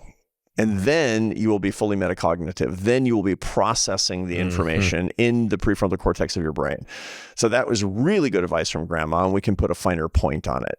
Other ways to do that, what you want is space between your limbic system and your prefrontal cortex. You want space so that your executive brain can experience emotions and deal with them appropriately. If you don't give it space, you'll be reactive, and your limbic system will manage you. That's the problem that a lot of people have in life. It's like, I'm sad, I cry. I'm angry, I yell. I'm happy, I laugh. Whatever it happens to be. But that's no way to live, because then the kids are in charge of the family budget. Big problem. Big problem. Depends on the kids, obviously, but that can be a big problem. And that kind of spontaneity comes at an enormous cost. How do you put space in it? Therapy is a good way for some people. It's not my thing. Some people do. Some people get they learn about their emotions this way. Cognitive behavioral therapy, CBT, is super useful for a lot of people. Meditation can do that, because most meditation techniques, they'll require that you analyze yourself at a certain remove. Peter's feeling sad right now. How interesting that Peter is feeling sad. It's just information. It's just information, just analyzing information, being a scientist about yourself. Prayer is really good for this. Why? Because you're bringing in a higher power to help you manage these things. And in so doing, you're experiencing them very consciously in the executive, the bumper of tissue right behind your forehead, where that's where you want it to reside. That's where you can make. Some people do this through intensive exposure to nature. Walking before dawn for an hour without devices. Some people will do this indirectly by, studying the fugues of Johann Sebastian Bach and learning how to analyze them, whatever it happens to be. One way or the other, you don't want the limbic system in charge. And then when you get this distance, then when you really have it in the executive, But so just to be clear, you feel that this can be done without a mindfulness-based meditation practice, Yes. which is clearly the potent exercise that one uses to distance self from thought. Exactly right. For example, one of the most effective ways to do this that has nothing to do with meditation at all is journaling. Journaling. If you write down for example, a lot of people suffer from anxiety. A lot of people listening to us suffer from anxiety. Anxiety is basically unfocused fear. That's what it is. It's a bombardment of stress hormones having to do with the fact that there's a pervasive sense of doom that's undefined fear, unfocused fear. That's what generalized anxiety is really all about. And so you can do a lot of things. You can take, pharmaceuticals you can take benzodiazepines that will, mute the stress response, et cetera, et cetera. But the whole point of metacognition and journaling when it comes to anxiety is that you force your prefrontal cortex to take over by writing down the 5 things you're most afraid of right now. It's like, God, I'm freaking out, man. I'm freaking out. My heart is fluttering. I've got the butterflies in my stomach. I can't sleep, or I wake up too early. I don't know what's going on. It's like, I'm feeling like I'm under threat. Okay, get out the pad and paper. Number 1, what am I actually afraid of? Number 2, what am I actually afraid of? And what you've done is you've taken the sense of anxiety. It's not perfect, but this as a strategic technique will work miracles in your life. If you consistently journal about your emotions, and then, by the way, throw it away afterward because you don't want everybody in your family to find it, because who knows, maybe you're thinking forbidden thoughts or have forbidden fears, that you absolutely determine the things. And anxiety is a maladapted kind of fear. I'm doomed is not the way cavemen were supposed to feel fear. Fear is so that you can run away from a tiger. Fear is supposed to be extremely episodic. Our forebears in the Pleistocene, they were mostly hanging out all day. And then occasionally something bad would happen and they'd have to run really fast and climb a tree. That's what fear is for. Yeah, it seems like it was 99% boredom, 1% extreme panic. Yeah, or it's 99% fellowship. 99% hanging out, 99% with your friends, 99% with your tribe, making jokes and, popping a grub in your mouth from time to time. That's really what it was. It was some anthropologists think that the quality of life has dramatically fallen in the modern era in what we have today. But it's also one of the components of modern life is this generalized anxiety where we're processing outside stimuli as minor threats. And we get a little drip of cortisol into our system constantly. Yeah. And it's really unfocused. So focus it, write down the 5 things, and they suddenly will feel a lot less threatening, and they'll be more bounded, and they'll be determined in a way where you can actually deal with them and start getting some solutions as opposed to just feeling afraid. That's really. So that's an example of non-mindful meditation, metacognition, as simple as a pad and paper. What about this idea of journaling positive experiences as kind of a database? I like doing that, but what I like doing better is I like journaling negative experiences and learning from them. Meaning, does that mean learning from them or finding meaning in them, and are those the same things? Well, here's the way to do it that can really, really change life a lot. I ask my students to keep a failure and disappointment journal. When you're 28, there's one thing after another. It's like she broke up with me, or she didn't return my text, or, that professor gave me a C on an exam, or the job market isn't turning out the way I wanted it to. There's something bugging you in a big way. Every time, write it down, just write it out. Even if it's stupid, write it down. Then leave 2 blank spaces, 2 blank lines under it, under each entry. The first one you come back to after 30 days, set an alarm on your phone. come back to it and you have to write, what did I learn about this thing in the last 30 days, about that thing? After 6 months, you get another alarm that says, go back to it and say, tell me something good that happened as a result of that. Now, if we don't do that, we won't remember and we won't grow on the basis of this. What happens, I'll give you an example. So you're at work and your boss says, time for your performance evaluation. You've been killing it. You've been killing it, working hard, doing a good job. And your boss is like, you're a B around here and you're crushed. I mean, I'm B talent. Dude, really? And so you write it down in your journal. I thought it was an A+. Turns out my boss thinks I'm a B-.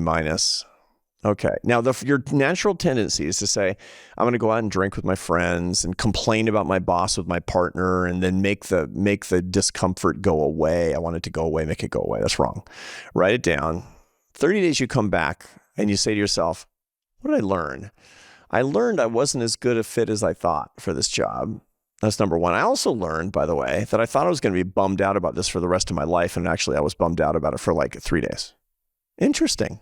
You learn from it because you write down the thing that you learned, and now it's permanent because you've committed it to your executive center. 6 months later, you come back and say, given the fact that I wasn't as good a fit as I thought, I went on the job market and I found a job for which I am a better fit, and I'm a lot happier. And then when you start doing this consistently, you'll start looking forward to writing down things in your failure journal. Because you've converted, this is alchemy practically. You've converted the negative into the positive. There's no good or bad emotions. There's only information. You've treated the emotional information the way you're supposed to. You're learning from the data. And that's how you do it. That's what I like even a lot better than, I saw fluffy clouds today and I'm really grateful for that. Gratitude lists are great. I got nothing against gratitude lists, but failure lists, that's powerful. That's actually even better for life. Let's talk about the difference between optimism and hope. Yeah. You comment on this. Yeah. People use them interchangeably. There's so much, empathy and compassion. It's like they're not the same. These things are never the same. One of the things I do in my classes, I always have a distinction between two things that seem the same and then see what the distinction will actually do for our lives if we understand them. And optimism and hope it's a classic case. Optimism is nothing more than a prediction. Things will be okay. It'll be okay. Everything's going to be all right. Maybe yes, maybe not. Hope is no matter what happens, I can do something. Something can be done and I can do something about it. Hope is empowering. You can be a very pessimistic but very hopeful person. You can be an optimist who's hopeless. I think things are going to be okay, thank God, because there's nothing I can do, right? Hope actually is tied to happiness. Optimism generally is not. Optimism is something, it's just kind of a sunny predictor. You might be an optimist because you're a happy person, but the optimism itself doesn't make you happier. Hope is What is the opposite of hope? Despair? Is despair. Is hopelessness. You should be hopeless about it. To say, there's nothing I can do. Nothing can be done, and there's nothing I can do. Right? That's almost never true. And what is the root of that feeling or belief system? Despair usually is an extreme form of disempowerment. And, people get it from childhood trauma. I mean, there's some research that suggests that the way that people are brought up can make them inherently hopeless, but people actually can get into kind of a hopeless stance. And part of it is self-definition. For example, we have a real tendency in our culture to want people to live on the basis of victimhood and grievance. People will actually, their identity will be victim. I'm a victim. And their identity will be grievance against the people who have power over me. And I get it. I mean, there are people who have power over us. And there's legitimate grievance. And people are victims. But to identify as a victim is the recipe for hopelessness and despair. And why is that becoming more prevalent? Or does it just seem that way? Well, it goes in waves. And what happens is we have an identity culture at this point. And one of the things that you typically find is that especially manipulative leaders will tell people that they can be virtuous on the basis of victimhood. That victimhood is inherently virtuous. That's called, literally in the social science literature, it's called virtuous victimhood.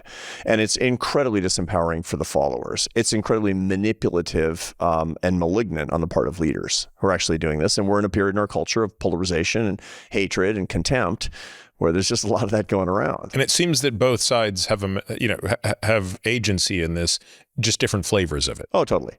Oh, totally. You look at the most manipulative leaders, and these manipulative leaders, they have the characteristic almost always of what we call the dark triad of personality, which is a combination of narcissism, Machiavellianism, and psychopathy. That happens in 7% of the population, according to Scott Barry Kaufman, who's done the best work on the dark triad. So that means trait psychopathy. It doesn't mean you're an axe murderer. It means you're way less remorseful about your negative actions than people in the population. If you're narcissistic, Machiavellianism, and have trait psychopathy or dark triad, you're most likely going to want to disempower people, create a movement of people who are relatively disempowered because you want to manipulate people. And do we see that more concentrated in politics? Yes, right now in particular. So what politics does this where we reward dark triads. And what we're doing is we're rewarding dark triads on both sides of the political spectrum right now. So it's a war of dark triads. And their followers are being systematically disempowered into a climate of virtuous victimhood. That's what we actually see. What's the source of my virtue? The fact that I'm getting screwed is the source of my virtue. That's okay. I mean, agree or disagree that that's a hell of a way to run a country, right? But for sure, this is why happiness is in decline. Yeah, where do we think we are on the long arc of happiness? So I'm not, again, I would probably be less optimistic that our ancestors were that happy. I think it would be hard for us to relate to what they went through, depending on how far back we want to go. But I have the feeling that most people would much prefer to be alive today than to have been alive 100 years ago, let alone 1,000 years ago, 10,000 years ago, or 100,000 years ago. Of course, you choose it. Of course. So on the one hand, we all have this amazing good luck, which is, as you said, there's 8 billion people on the planet. 100 billion have already died in the last 250,000 years. 100 billion people have died. Right. So how lucky are we that we were born right now? Or you could say, it should be a lot better if I were born 200 years from now, perhaps. Who knows? Maybe. There's a sense of dread. Yeah, I don't know. I kind of wish I don't know. I've thought about this a little bit. But regardless, it is what it is. And yet, there are probably objective data that would say we are... What's our happiness today relative to 10 years ago, 20 years ago, 30 years ago? Like, if you go back to immediately following World War II, what has been the trajectory of happiness? So we have imperfect data on that. We have really good data going back to the 1970s. Okay. That's really when the National Opinion Research Center started through the General Social Survey, which is University of Chicago data. It's the best data available. We can really trust it. That started to ask people about their self-evaluation of their life. And you don't want to look at it between countries. The comparisons between countries are nonsense. Denmark is happier than Mexico. It's meaningless. Oh, how come? Well, because they define happiness differently and they have different cultural different needs. Languages. Yeah, different languages. Literally, all the Germanic languages like Dutch and it comes from the word for luck. In German, happiness is Glück. Glück is luck, and glücklich is happy, and so that means lucky. And in Middle English, the word for luck was hap, from which we actually get happiness. Whereas felicity, the idea of felicitousness in the Romance languages, has a completely different sense to it of what that means. Plus, for example, in Denmark, happiness is a lot about contentedness. There's a word in Danish, hygge, Hygge, which means the cozy conviviality in the presence of friends, or something like on a comfy couch. It's like a paragraph, but it gives me the heebie-jeebies. I don't want that. I want adventure, which is why my grandparents left Denmark and came to the United States to start a farm, because there's too much hygge. So we're not going to do the across country. Okay, so let's just focus. On a particular country over time. Okay. You can look at the same group of people over time. That's pretty legit. And what you find is that it was from the 1970s through the 1980s, it was pretty constant and pretty decent in the United States. And then it started to fall. So by the way, that's interesting, right? The 70s, you could argue, were a pretty depressing time in the United States. In the 80s, maybe less so, but you're saying it was relatively constant. Relatively constant. Across it was those like 2 decades. Here and there, things ups and downs, et cetera. You go into a recession, it dips a little bit. Yep. You come out of the recession, it goes up. Morning in America, all good, right? Okay. But then around 1989, 1990, it starts to fall, and it starts to decline just a little bit. And there's 2 phenomena going on. There's weather and climate for happiness. The climate is these little declines, 1 percentage point here, and the percentage of people who say they're very happy a little increase in the percentage of people saying they're not happy about their lives. Usually these are the three groups: not happy, not too happy, somewhat happy, very happy. And they're just kind of closing in on each other, a little bit. Then there's storms, then there's weather. And the weather would be, the big ones were around 2008. But wait. Still go. What happened in the 90s that we think? Well, okay. So what happened in the 90s? Like what certainly, led to the climate drift of the 90s? The climate drift in the 90s was the four habits of the happiest people all went into decline: faith, family, friendship, and work that serves other people. The attitudes we have toward our work all changed. Really in the 1990s and the 2000s. And this was a secular decline in the number of people that were practicing faith. Okay. Secular decline in the formation of families, having children, getting married, having families. Secular decline in the number of people who know you well. There was more and more loneliness and fewer intimate friendships that people had. It's a really good question. Vivek Murthy, our Surgeon General, has written a whole book on loneliness, and there's a lot of speculation. The UCLA data on loneliness, people using those data are always asking what it is. Probably it has to do with the fact that people are more and more likely to move away from their families, and technological changes have made it so that we don't have to be in person as much as we have been in the past. And so we're just more distant. Was that even from other true in the people. early 90s? Yeah, more and more. It was certainly true by the mid 1990s when, when you didn't have to pick up the phone anymore. I was writing a lot of emails in the middle of the 1990s for sure.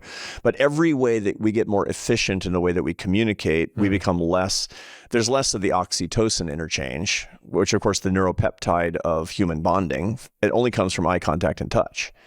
That's how we get it. And we're evolved to link to each other and experience intense pleasure when oxytocin is produced endogenously in the brain from eye contact and touch. And so if we're actually communicating with each other, not getting eye contact and touch, we're going to get less of it. And so that's what happened, where people say, I have fewer people who know me well. There's more isolation in our communities that's been happening, or it's been just drift. And last but not least, people have fewer and fewer healthy ideas about their work. My work really serves other people. And we see this over the decades, fewer people saying that my work serves others. And why has other. that changed? Is that basically the change from a largely manufacturing sector to finance information technology? Like where has that changed? I don't know the answer to that. It's like I'm a real enthusiast for the free enterprise system, and my friends who are not would blame the free enterprise system for making us into just these incredible efficiency machines and the way that we do our work. And so work is just less humane and less human. We have less of a Is it that are we less tethered to a product that we make? That's for sure. And we're less tethered to a workplace too. And this is one of the things at work, fewer people are less. My dad worked for the same university for his whole career, 40 years teaching at the same university, day in and day out. Didn't like it a lot of times, complained about the dean, all the things that college professors do, but he knew his colleagues and he had students to the house. We had his students, his math students to the house all the time, and they'd be playing guitars and singing. And, my mom would be making a big pot of spaghetti and doing the whole thing, right? I don't do that. And I've changed universities a bunch of times, and I have the same career. Why don't we do that? Because we have an incentive, and our culture is actually telling us that we need to move when it's time to get a better deal. You need a better deal. I see. So we're not into laying down roots We anymore. don't lay down roots, particularly professionally. And that's why we have less of a sense of bondedness in the workplace, less of a sense that we have relationships that we're serving in the workplace. And it's not just efficiently producing a product. That's the best explanation that we can find. Okay. That people have worse attitudes toward their work. They're less likely to have close friends. They are less likely to form and cultivate families. And they're less likely to practice faith. And that's the weather. The climate. That's the climate. The climate That's changes. the drift. Then we get these bad storms. So how big an impact was 9/11 on the American psyche? Not that bad. On the contrary, it was momentarily, it was basically a blip. And then the esprit de corps that came about actually lifted happiness. And that's what often happens. Yep. No doubt that would have been World War II if we had data then. Big national threats that bring us together raise our happiness. You find that, it's not reliable data. The data notwithstanding that we have suggests that during wartime, clinical depression falls by 75%. Yeah, I'd seen these data in the UK during World War II. Exactly. Yeah. Yeah. Again, and so true. you can't rely on that because this is not treatment and control experiments. Yep. And half the population got a war and the other half of the population didn't get a war and all that. So this is, longitudinal data, and we're doing the best that we can. But it is almost certainly the case that a collective threat brings us together, and that does not hurt our happiness.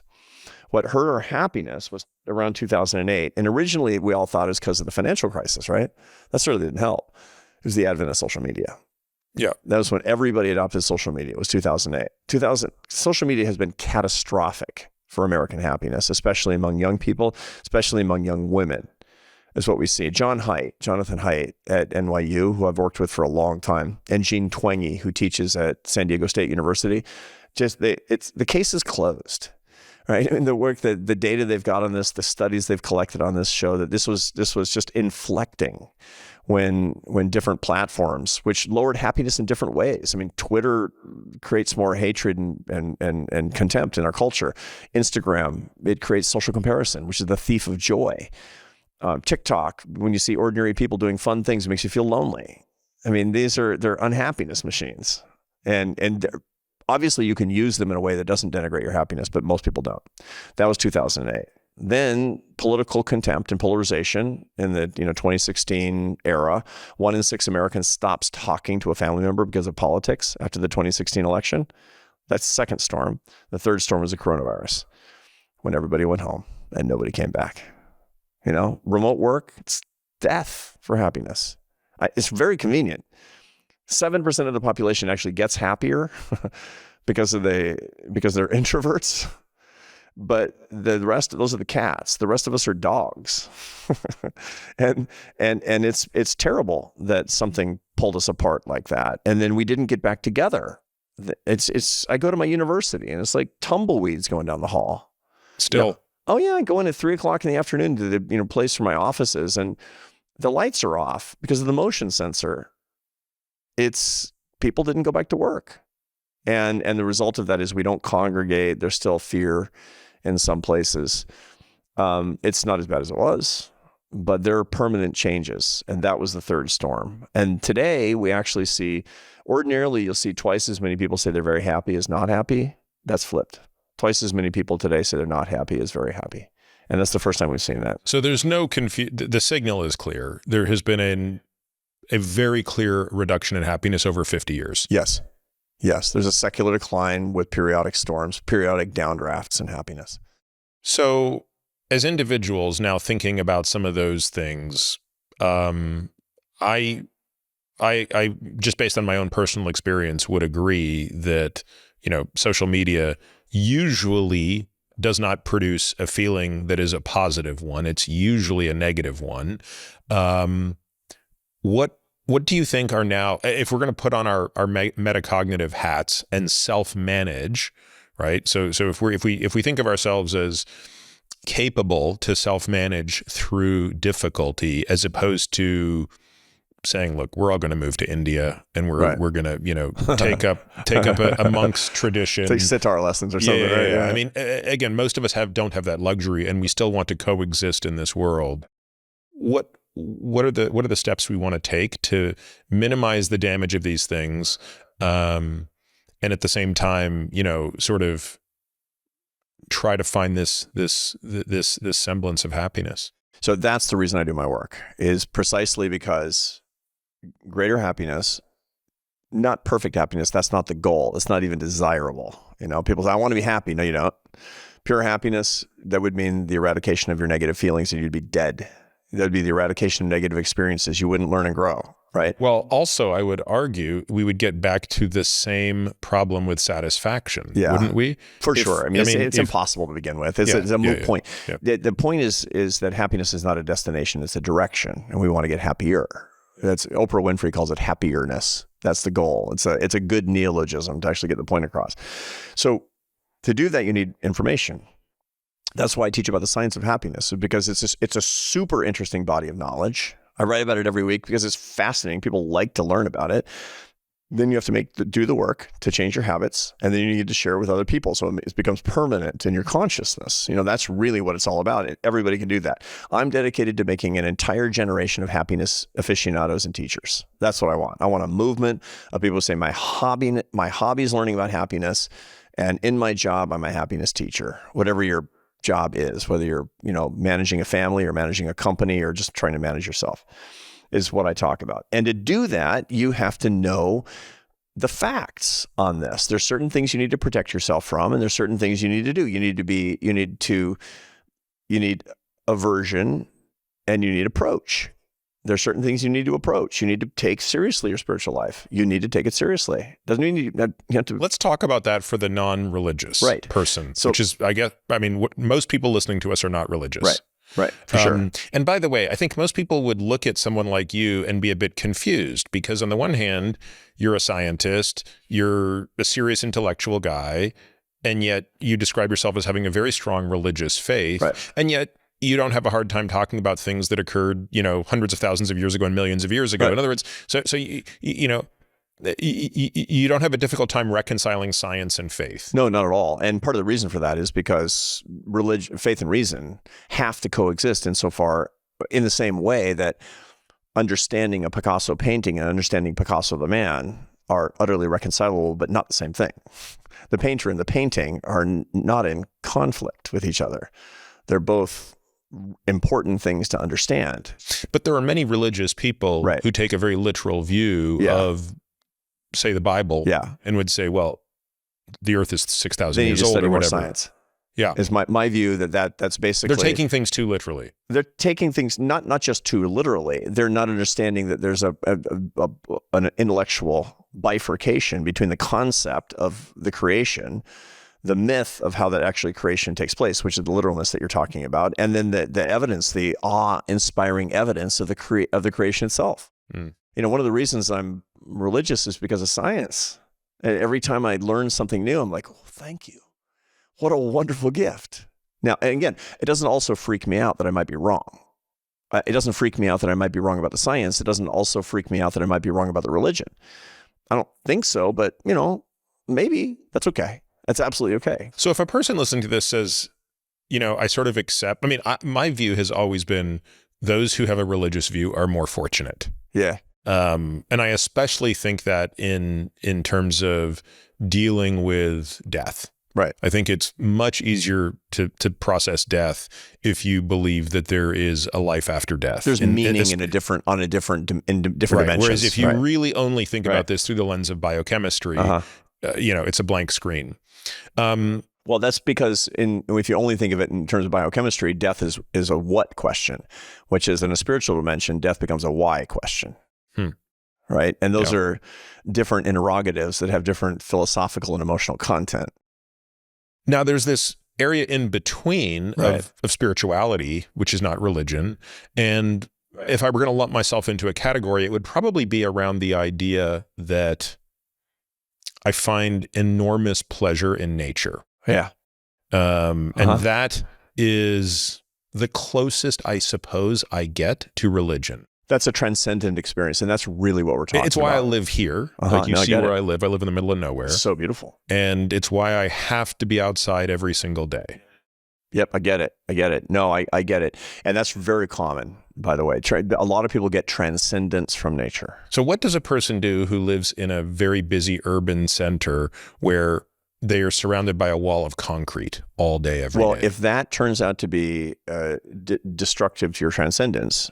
Is that a reason to move? Yeah, for sure. Absolutely. For some people, not everybody. I know some people don't want to leave Manhattan. Yeah. And part of the reason is because they get their transcendent from other dimensions of life, right? Maybe they are religious. Maybe they're traditionally religious. Maybe they are serious meditators. Maybe they do actually get it they become completely awestruck from music, and or human genius, those kind of, again, it really gets back to transcending your littleness, transcending that, and that transcendent experience what it does is it gives you the same benefit as a religious journey. So basically, what you're saying is we need to benefit. we need to talk about something much broader than religion in a formal sense, and awe can be the religious belief. It could be an obsession or an appreciation of great music or art, or meditation can be the place where you tap transcendence. Yeah, absolutely. Now, it's also very convenient to not invent your own physics on this. And so the Catholic Church is really, really good for me. And one of the things also is not what I feel, it's what I've decided to do. This is an important thing to understand about transcendence. You don't feel transcendence all the time. You decide to experience transcendence and put yourself in the circumstances to experience awe. A lot of times, I'm sure you go outside and there's a lot on your mind. You've got a very busy and hectic and stressful life, and you don't feel it. You don't feel it every single day. Like, I go to Mass every day. I don't feel it every day. I wake up an atheist a lot. And why do you do that? I do that because it was part of the protocol for living the life that I want to live. I mean, I get up at 4:45 like you, right? I work out for an hour, body. I go to Mass, soul. Then I work. That's when my creativity is highest. Now, of course, I'm also, you notice, I'm optimizing my dopamine. I'm sucking as much dopamine into my prefrontal cortex, which gives me creativity and focus for the 3 hours that I need to write. And that's a good motivation to do so. But I also want to optimize both body and soul at the very beginning of the day. So I'm centered on the things that really matter to me, notwithstanding how I feel. I wake up at 4:45 in the morning. I'm like, back day? I don't want to do back day. I don't want to do leg day. I don't want to do that, but I do it. And it's the discipline of the will that in and of itself is so important. And then I go to Mass. I don't want to do it a lot of days. I don't want to do it, but that's not the point. Do you think that there is a deficit of that as well, of that idea of, so for example, you alluded to marriage earlier, and anybody who's listening to this who's married, especially who's been married for many, many years, will be they'll acknowledge that so much of the kind of almost perverse joy of marriage is that you make a lot of sacrifices for another person, right, and you find yourself putting someone else ahead of yourself. Yeah. And for me, that's a very hard thing to do. Like, I'm just so hardwired to be such a selfish guy that it's really a wonderful practice to do something where I know, like, I'm going to make my wife's coffee today, because, she would do the same for me. Well, part of that is that you have discovered, and not enough people have, that love is not a feeling either. Happiness is not a feeling, but love isn't either. Love is a commitment. Martin Luther King, one time, he gave this very beautiful sermon on the most transgressive passage in the Christian Bible, which is Matthew 5:44, love your enemies, right? And Jesus says, today I give you a new teaching. You have heard that you should hate your enemies and love your friends. I tell you, love your enemies and pray for those who persecute you. Now, he says, Jesus doesn't say to like your enemies, because that's a sentimental thing. To like is to feel. To love is to decide. This is what's going on between you and your wife. The satisfaction, the disciplining of your own will comes from the decision to love her.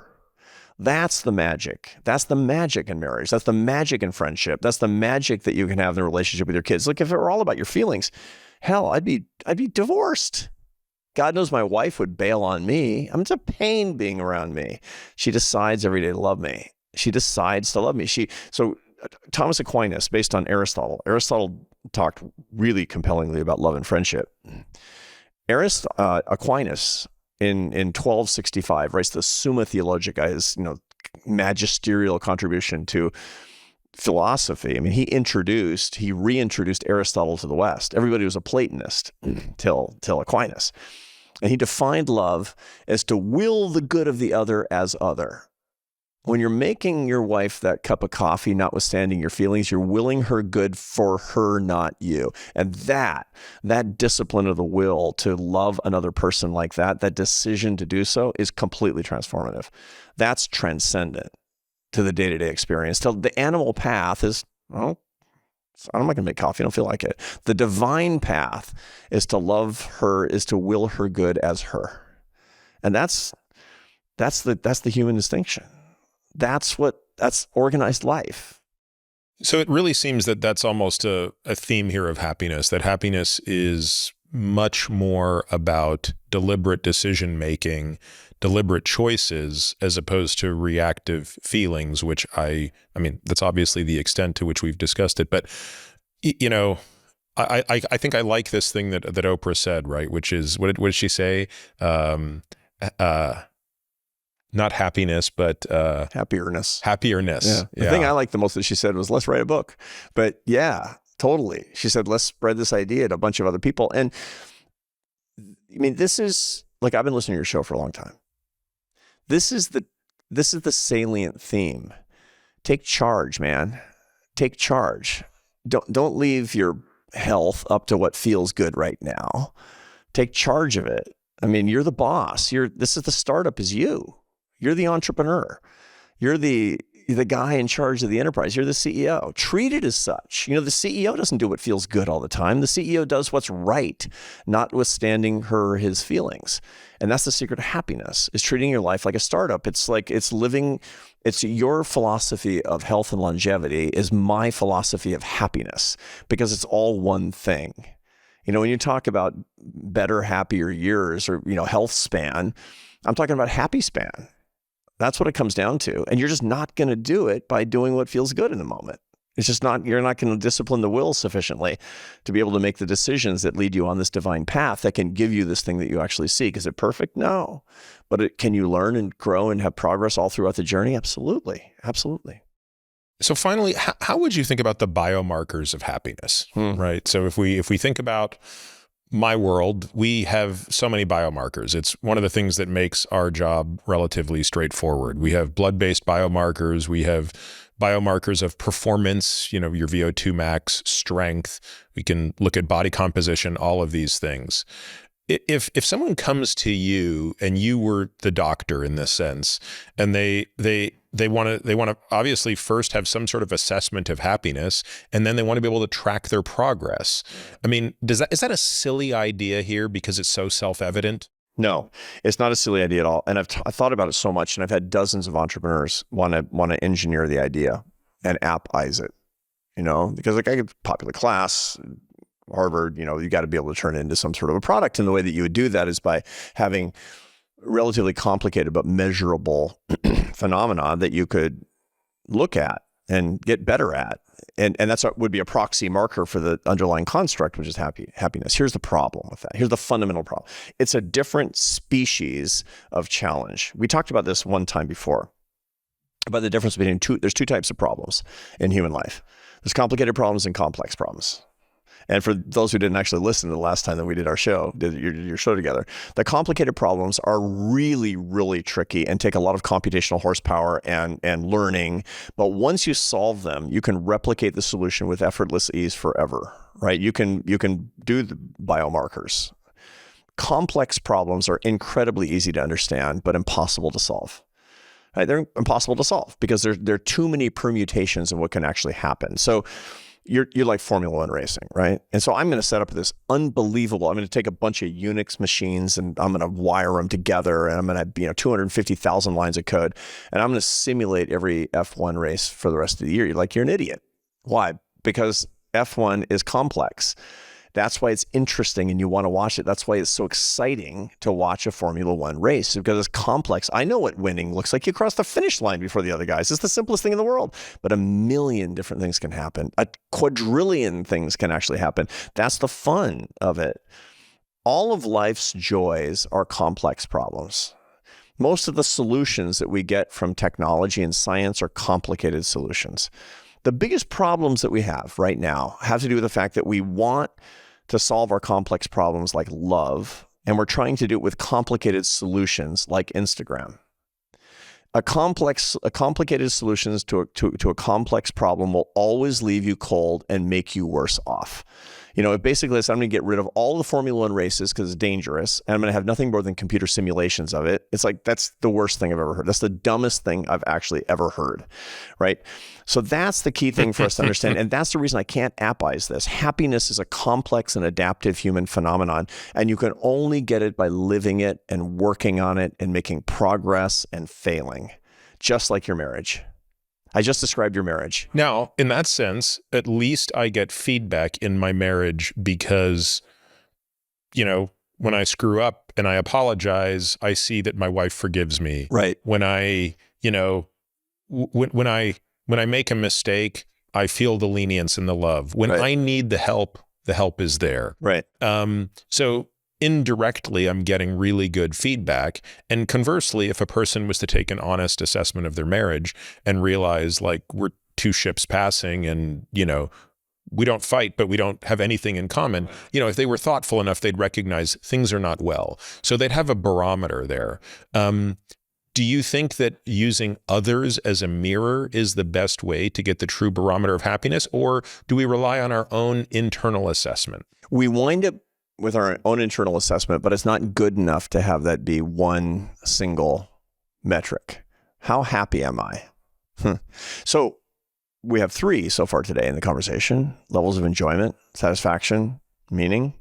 We can know whether or not we have those things on the basis of the science that we've talked about and the ways that we can get better at it and practice it.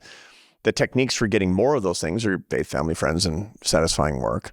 I break it down even further, by the way. I don't try to make it complicated. It's still complex.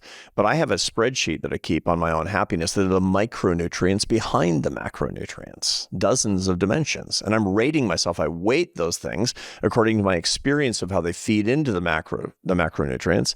And then I have scores on those dimensions, and I want to make progress every year. I do it on my birthday and half birthday. My half birthday is coming up in November. November 21st, my half birthday, and I'm going to fill out my spreadsheet and say, I'm not on pace to get the progress that I had in my strategic plan for my happiness for next May when my birthday comes around again.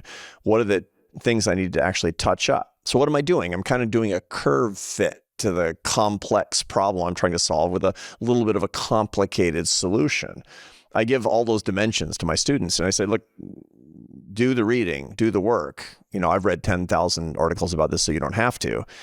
But I do try to break it down a little bit so that I can have a multidimensional problem. One of the things that we know with complex problems is the more multidimensional you make it, the more likely you are to get better solutions. The worst thing that you can do is like, how do I feel today? That's you're not going to make progress under those circumstances. What are some of the micronutrients that go into this for you? It'll be the warmth of my marriage, the relationship with my kids, how well things are going with respect to the value I'm trying to create with my career, the stability that I have in my friendships, the degree to which I feel like I'm properly philanthropic, right? The interest I'm taking in my professional life, the closeness that I have with certain intimates in my life, the extent to which I'm avoiding or finding conflict in my work relationships. All these things go into my spreadsheet, right? Because I know that they really matter across these 3 dimensions. The extent to which I'm enjoying my life over the course of each day.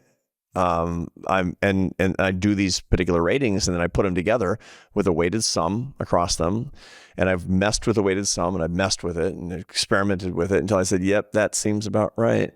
That seems about right with respect to what I'm experiencing at this point in my life. So you make it a multidimensional problem. There's a huge body of social science that talked about imperfect linear models, where you take big problems and make them into a bunch of little tiny problems, and that curve fits to the complex thing you're trying to solve. Now you evaluate that twice a year. Yeah.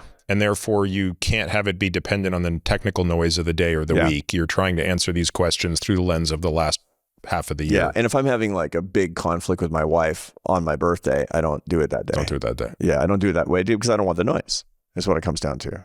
Right. And if something really, really great happens to me, the book is doing great, I don't answer it that day either, because I don't want my the neurochemistry to be affecting it unduly. Although at this point in my life, I've been doing it for 25 years. I'm pretty cold and calculating. I think that would be a reasonable app to start with. Could be. Yeah, and that's very different than the biomarkers, for sure, because I don't actually know what you would look at look, what are the biomarkers? I want to make sure I don't have a problem with my cortisol, right?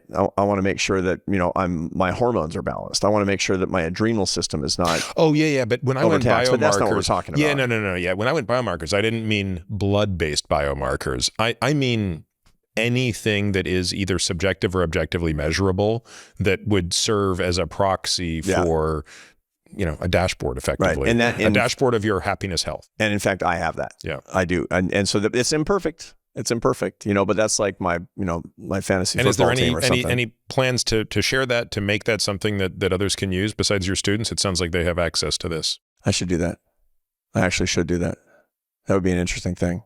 I'd be very interested in experimenting on that with maybe your clients to see to what extent that could be a useful tool, just to see. Yeah, I think it would be very interesting. I'll tell you the last thing I think that's very powerful and worth talking about, and I'm curious if you think that this is something valuable for everyone or just a subset of people, is kind of the less self. Yeah. The what? Right? Take away the mirrors. Oh, yeah. Yeah. I found that to be a very interesting discussion. Because you even talked about that literally. Like some people will literally minimize the view of themselves in a mirror. And then of course you talk about broader versions of that, such as social media and things like that. Do you think everybody would benefit from this? Yeah. So William James talked about the I self versus the me self. You must have both. When you're looking in the mirror, you're two people. You're the looker and the lookee, right? And you need both because you need to be able to look to understand what's going on around you, but you need to have a reflection of yourself to understand who you are. I need to see, but I need to be seen by me so I can understand my context. I can understand my place in the world. If you don't do that, you'll get, run over by a car if you don't have the I self, or you'll have somebody kill you because you've offended them repeatedly because you don't understand the me self is the way that this works out. The problem is in our society, it's all me self, no I self. Most people are not observing the world very much at all. They're being observed and they're observing themselves. Right? They're trying to be observed and they're observing themselves. So social media is a classic case of this. Checking your notifications is nothing more than a me self obsession. Like, what are they saying about me? What kind of impact am I having on other people? And I get it why we do it. We're evolved to want to understand where we are in the hierarchy. Social comparison, even envy, are evolved phenomena because it helps keep us alive and make progress. But it's misery when it takes over and when technology supercharges our ability to be in the me self state. There are moments when you can be really confused about the I self and the me self. Right. One time I was really thinking deeply about something and I was kind of obsessed. My daughter and I were in the car and I put gas in my car and I filled up the car with gas and then, took off from the gas station. I'm just kind of lost in thought. And about a block later, I heard this weird ding, ding, ding, ding, ding, ding, ding, ding. I was like, what's going on? Somebody's dragging a muffler. And then I'm like looking for somebody's dragging a muffler around me. And then I noticed that cars are honking at me and pointing at me. And I'm like, what the hell? So I stopped the car. It turns out I hadn't pulled the hose out of the car, out of the pump. And I was dragging, I pulled it out of the pump and I was dragging the gas pump down the road, right? The hose. And I had to go back to the gas station. I found out, how happy they are when you do that, which is not, and how expensive it is when you have to replace part of a gas pump. It's pretty bad. But the whole point was I was the I self and the me self all at once. And it was this weird disequilibrating experience. One of the ways to get much happier is to be more in the I self and less in the me self state, is to minimize the reflection, is to think a lot less of what other people are thinking and to observe yourself a lot less. And there are different ways to do that. So in the book, I talk about this guy I work with pretty closely he was a fitness influencer and a fitness model. I mean, imagine that. I mean, you're living by your abs. What a way to live. I mean, if you're seeing lower abs and you're an adult, that means you're never eating anything you like ever, and you're not getting enough enjoyment from your life, right? And he was miserable for 10 years. He didn't eat what he liked. He always had headaches. He didn't feel good. He didn't have normal relationships. And so he decided he had to make a change in his life. He wasn't living. So he literally got rid of every mirror in his apartment and showered in the dark for a year so he couldn't see his own abs. And his life completely changed just on the basis of getting rid of those mirrors. When people are miserable in my classes, I say, number one, take the notifications off your social media. Turn off the notifications. So you're not getting notifications. Don't look at your mentions. Under any circumstances, don't pay attention to that. And then actually literally start getting rid of some of your mirrors, your literal mirrors. And what you'll do is you'll get into more of a state of looking outward. And the more you look outward, the happier you'll be. The better off your life will be when you're walking around going, man, that's amazing, right? And you're just not, what's not amazing? Me. Indeed. Arthur, what surprised you the most when you set out to write this? You're writing a book on a topic that you've studied for decades. You've been writing column after column after column weekly in The Atlantic. You've written other books that touch on similar themes, but I have to believe that there's something that you believe today that you absolutely didn't before, or vice versa. Yeah, I mean, I've changed my opinion about a lot of different things as science has gotten clearer and my knowledge has gotten deeper. A lot of things that I would have thought, and I could come up with a lot of little examples, but here's the biggie, that my paradigm has been shifted. I have been studying happiness for a long time. I wrote my first book on happiness in 2008, but it was kind of like a book on astronomy. It was observing happiness from a distance. Who are the happy people? Who are the unhappy people? It never really occurred to me that with the science, I could change my own life. And I'm not a fundamentally happy person. Mad scientists struggle. They just do, because negative affect is so much, it gets your attention so much more strongly than positive affect does. If you're high positive and high negative, you're going to feel on balance pretty negative a lot. So I always thought to myself, happiness is a really interesting thing, but it's not my lot. It isn't my lot. I went through years and years and years like that. And when I came back and started the new happiness projects, writing my column and the books that I've written in the past couple of years, I said, all right, let's see if that's true. I can't move the stars as an astronomer, but maybe I can use the social science and the neuroscience in ways where I can, with the knowledge, change my habits and get happier. I kind of doubted it. I sort of thought I couldn't, and I did. I actually did. I changed my life. I'm usually 8 to 9 weeks out on my column in the Atlantic because I'm trying the things that I'm suggesting. I'm a lab rat. I know you do this too, because when you're not going to suggest something to your clients that you don't feel comfortable with, even as a human being. This is what I'm doing too.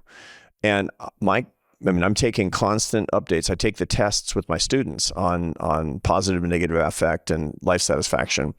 My well-being has risen by 60% in the past 4 years. 60%. I mean, it was a pretty low base. It was a bad denominator, but it's been dramatic. And I didn't trust, I didn't actually believe, but it's actually true. And anybody can do this. Yeah, it's a great message, Arthur, because you haven't wrapped your identity up in being the happiest guy. Because if you did, you'd feel like a hypocrite all day long, right? Totally. You'd feel like any moment you didn't have that warm, fuzzy, happy feeling, you'd be like, oh my God, how am I the guy that wrote the book on happiness? Yeah, and furthermore, I'd be faking it all the time. Be faking it. My wife would be, aren't you supposed to be happy all the time? And somebody sees me kind of grouchy in the airport and be like, man, that's very disillusioning. Yeah, yeah. Yeah. Well, it's funny when people see me eat a donut, they're like, what? And I go, hey, read the book, man. I know. I didn't say don't eat a donut. I just said don't eat 10 a day. Yeah. Well, Arthur, thanks so much for making time. I know your time's tight here in Austin, so I'm glad we had a chance to sit down today. Thank you, Peter. I have so much admiration for the work that you're doing. You're making my life better through the work that you do, and for a lot of other people too. So thank you for that. Well, you're making mine better, and likewise all the people that are listening and reading. Thank you. Right on.